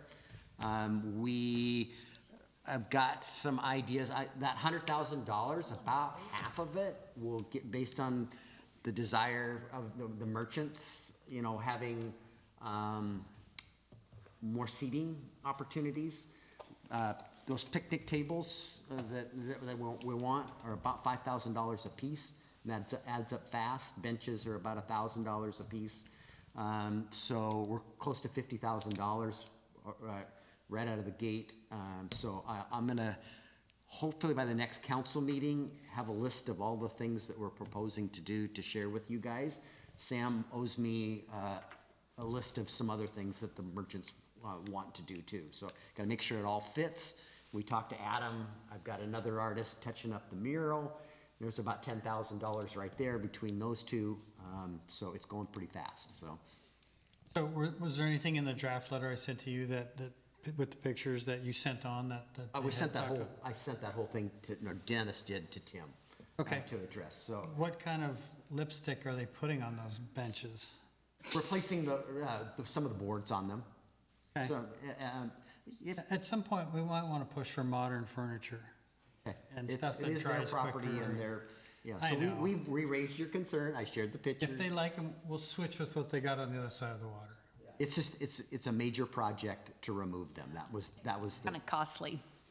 Is They're embedded, the timbers on it are about this big I around, know. embedded in the I mean, concrete. you cut them flush and I don't know that that's a solution. So the light fixtures were more of a safety concern, that are next to them. They're on wooden posts and in poor condition. So they were looking at those and going, we've got to address that.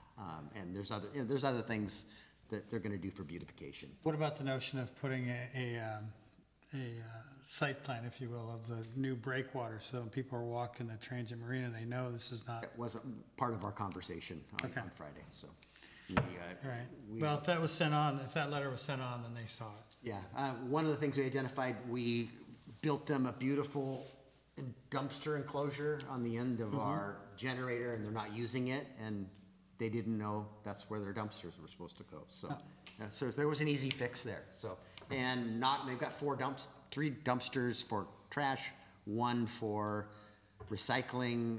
The goal we talked about was getting one bigger dumpster that fits in the space that we created for them in our project, and eliminating at least the trash on the dock, at the end of the dock, entrance to the dock. So it was a good meeting.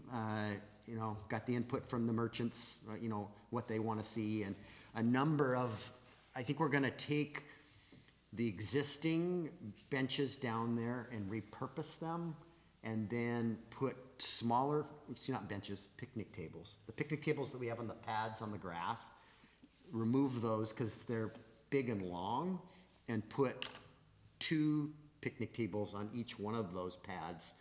We can accommodate more people and more seating options. Doing a picnic table with a checkerboard on it in the middle of the observation deck, and 3 benches around the perimeter of it. And then I think Mark's going to talk to the Rotary Club about the benches, and the picnic tables at Etta Turner Park are 20 years old. Close. And they're recycled plastic, and they're not in good condition. If they will tackle the benches, there's 2 picnic tables there that we would potentially then, as part of this process, clean up the waterfront. So those picnic tables under the next to the amphitheater would go away. Under the pavilion. The overlook. Not the overlook. The picnic tables that are at James Park. I think those are good to. There's no picnic tables under the gazebo. There's benches built into the perimeter of it. The picnic tables are on the pads. There's something, somebody's. There's 2 tables. Yeah, underneath the. Somebody isn't taking it. I'm not aware of that. We'll have to go by and look at that. Yeah, if you look at anything the city or the Rotary Club put in there. They're in pretty bad shape. They're Are old they? recycled material, and one's got a severe sway in it. By the bridge at Blackjack Creek? No, under the pavilion, there by the parking lot. You're talking, okay, we're talking about 2 different locations. Okay. You're talking about Seroptimus's Overlook? Not on the overlook itself. The other one where they have The marina. music. They have the band set up. Oh, the picnic tables under the, okay. Yeah, those are in pretty bad shape too. Whatever, I don't know what, there is something over at the covering at Etta Turner, but regularly when it's raining, there are folks there overnight. So, okay, so anyway, we had a great meeting, got lots of ideas were shared, and I'll be back, I hope, Sam knows I need the list, because we got to get going on this stuff. This picnic tables and those benches have a 2-month lead time, and we've got to get them ordered soon. 4 of us went down for AWC's Action Days on Friday. Highlights, at least for myself, The state's budget is bleak. I'll just give it at that. The governor's proposed budget sweeps the Public Works Trust Fund to the amount of $75 million. And I just, John and I spoke to our delegation on this very matter. I think that's poor policy, and we're pushing back on that.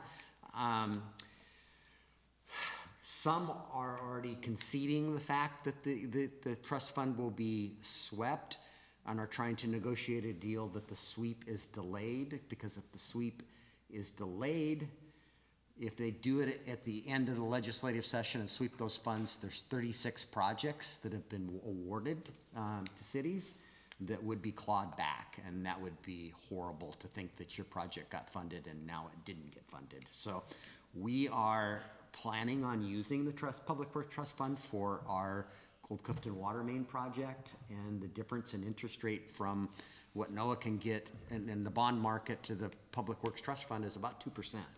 And that has a direct effect on our ratepayers. So we're pushing very hard that we shouldn't be considering when to sweep it. We should never be considering. This is a revolving fund that cities get a loan from, they pay it back, and then those funds are redeployed. AWC put on a fabulous reception on Wednesday evening. John and I had an opportunity to talk to the mayor of Pullman, and it's pretty bad. So some folks are really hurting out there. It makes me feel. I go to these events and talk to people, and we have challenges, but nothing like some of these other folks. They prepared a budget for 2026, $1 million less than the prior, was it? He has to cut $7 million this year in this year's budget. I told Francis's story over and over again today. So they'd already planned for $1 million reduction, and it's way worse than that. And they're a border city, so everybody's going next door to Idaho to buy their gas. Their jobs are moving over there. Their restaurants are moving over there. They lost 2 jet sales because Boeing moved it across state line, and the sales tax that would have hit the city that helps offset the difference in the services they provide for all the college students, because there's 40-some thousand people that live in Pullman, but only about a little over 15,000 that are permanent residents. So that was a huge hit. So, like I say, sometimes we think, we have challenges, and there's a lot of other stories out there, and it's really great conference. Great. Paulsbo put on they're calling it now the Peninsula Caucus. They have Gig Harbor, Bainbridge, Paulsbo, Bremerton didn't attend, did they? No one from Bremerton attended. We did. And the only representatives that came were the 26. So we got some really good one-on-one time with our senator and Representative Richards. So that was, and then in the morning, John and I spent most of Thursday morning up on the Hill in meetings with all of our delegation and talking about our ask for Old Clifton, hammering home the no housing mandates. We need a breather there, and talking about the Public Works Trust Fund. And speaking of legislative things, next Monday we're scheduled to be down in Olympia, and so I need a head count. Who's going? Who's planning on going? Monday. It's Monday evening. We're having the 26th delegation, and what was the time? Oh, that's on Thursday, isn't it? No, Monday. Monday I evening. did notice that, but it didn't have any information on it, so I didn't know if it was still happening. I had like something penciled in. So we are. Where are we? I don't know if it's accurate. My calendar shows 6:30. I think it's 6 or 6:30. I'll confirm that time. Here we go. 6:30. It is 6:30. Location? I'll get you the address. but Shoot, that's all the way in Olympia? It's in Olympia. Yes, it is. Okay, so Scott, you out? Yeah, I'm out. Eric, are you in? I have a doctor appointment in Bellevue at 3. I should be able to make that. Sure. I should be able to make that. So I'm gonna say yes to We'll that. save you some leftovers. I'll let you know by tomorrow for sure. Okay, just, if, please, so tentatively, Sherry, you a maybe? Yeah, I'll have to think Okay, about if you could let me, I told Shelley I'd give her an answer tomorrow. Okay. I'll push it off till the end of the day.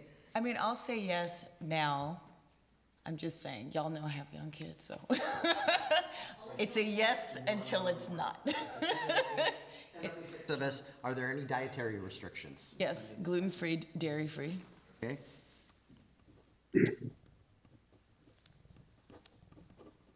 Anybody else? Just that there's food. I didn't, Good food. I didn't get lunch today. Okay, all right.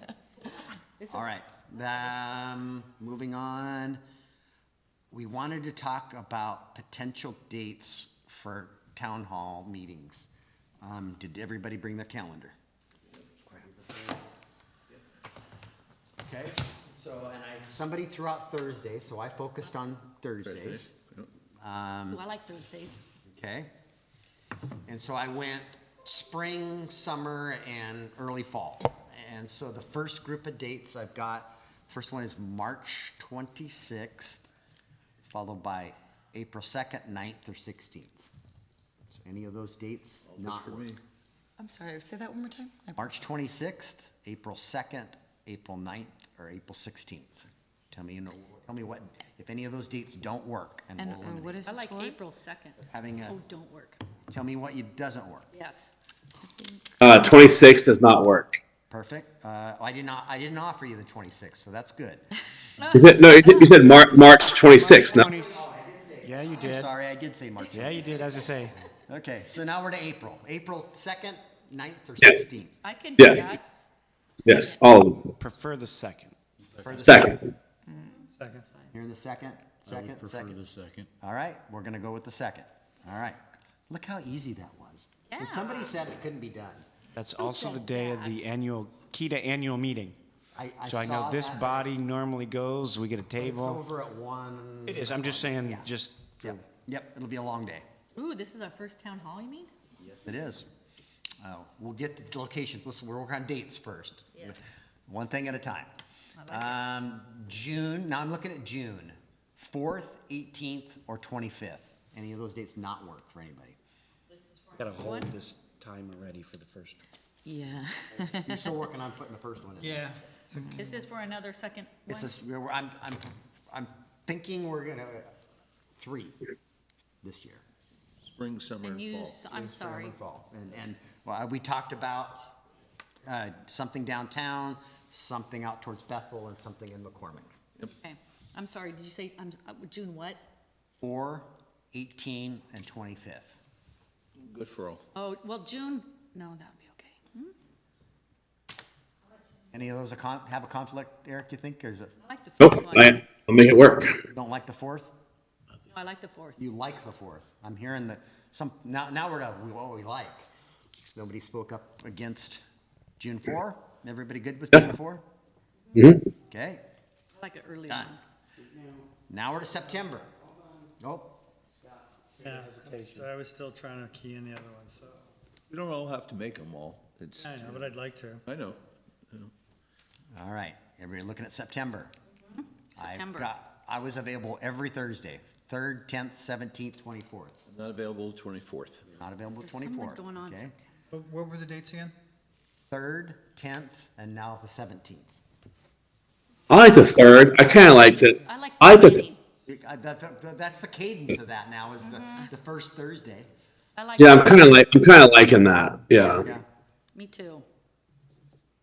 If you do it on the 10th, you have to buy me cake. Oh, is that your birthday? We're definitely doing the 3rd. I'd buy cake just to see it. Yeah. All right, we good with the 3rd? Yes. Okay, we take it, okay. We'll talk more about locations and content at maybe the next council meeting. Yeah. Keep picking away at this, because we've got till April.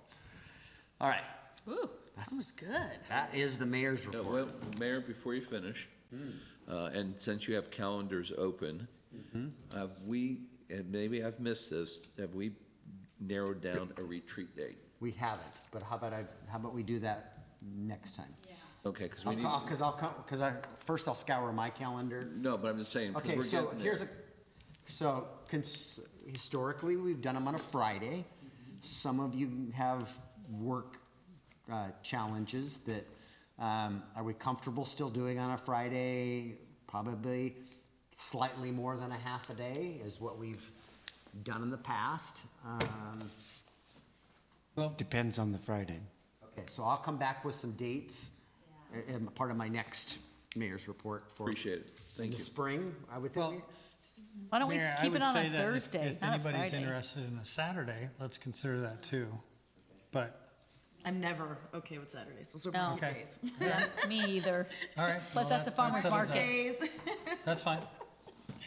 Okay, I will come back with a similar smattering of dates. Okay. Be great. I just I didn't look at that, so April-ish, is that? Is there a way we can consider something such as a President's Day?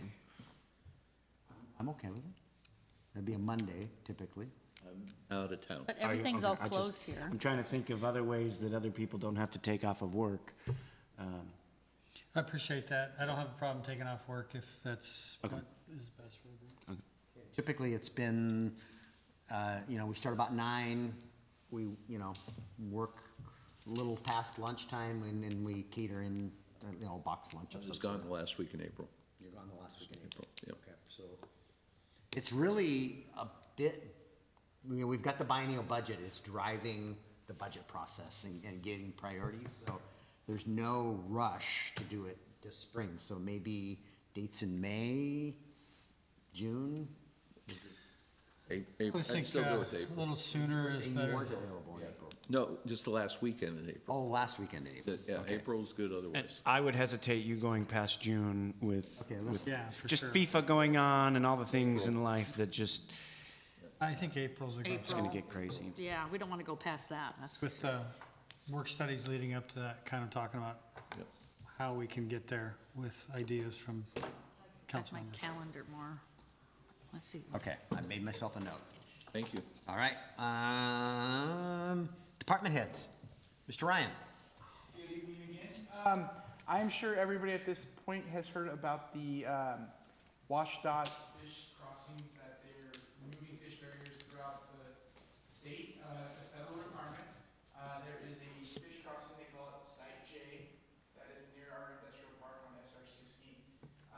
Over the last year, the contractor and the state have been evaluating to see if our 16-inch water transmission line is going to be in conflict with their bypass of this project. And they, a month ago, has determined that they cannot do a bypass with the location of our water line in its current location. It's very common for WashDOT to require the agencies to relocate these water transmission lines that are in the state highway at our cost. This is something I just wanted to give council a heads up, that this is going to be coming very quickly, that you will see a memorandum of understanding with the state and the city before you for approval, and then also we will enter into an agreement with the contractor to perform the design of the work. So, just to keep Spitballing, we're probably talking 80 grand for the design and probably $250,000. And it's no, for the work that we require this of PSE and other utility providers all the time on our projects, that they have to move their utilities at their expense, and now we're on the other side of that. Yes, sir. Ma'am. I really need to take a break. We are 5 minutes from DM. You can take a break. Hey, if it's 5 minutes. We are, trust me, nearing the end. 5 minutes. Okay. Thank you. Anything else to say? Nothing for you? Nothing for me. Chief? Well, we did just recently hire 2 new officers. One is starting next month, and one is probably starting in early April. I'm excited to bring them on. They won't be operational until late fall, early winter, but we are continuing to make progress on our staffing issues. And then again, I just wanted to let the council know that Blue Bridge is live. We've been successful so far.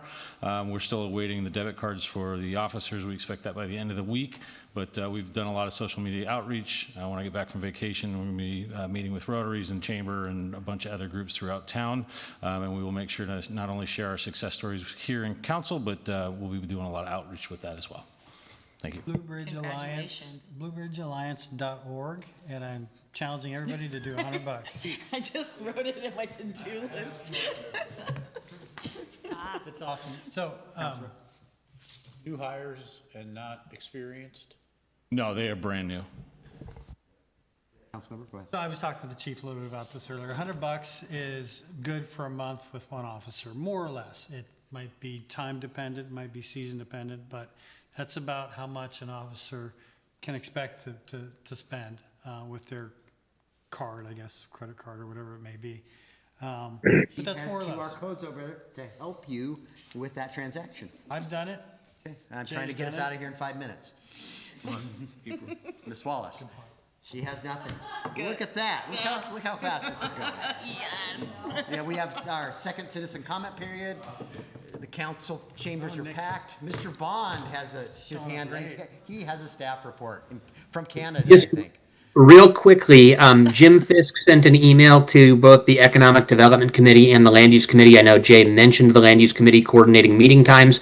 Please reply to Jim's email from Wednesday afternoon so we can get those meetings scheduled. Okay, thank you, Nick. Thank you.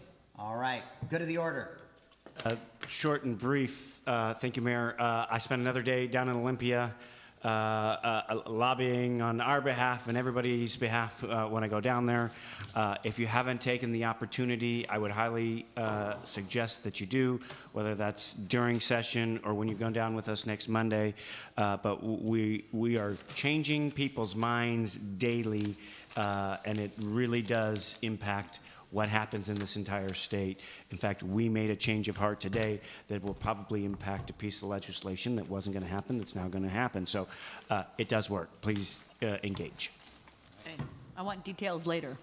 All right, Councilmember. It was a super opening of Helpline at their new location. I knew several council members were there and the mayor was there.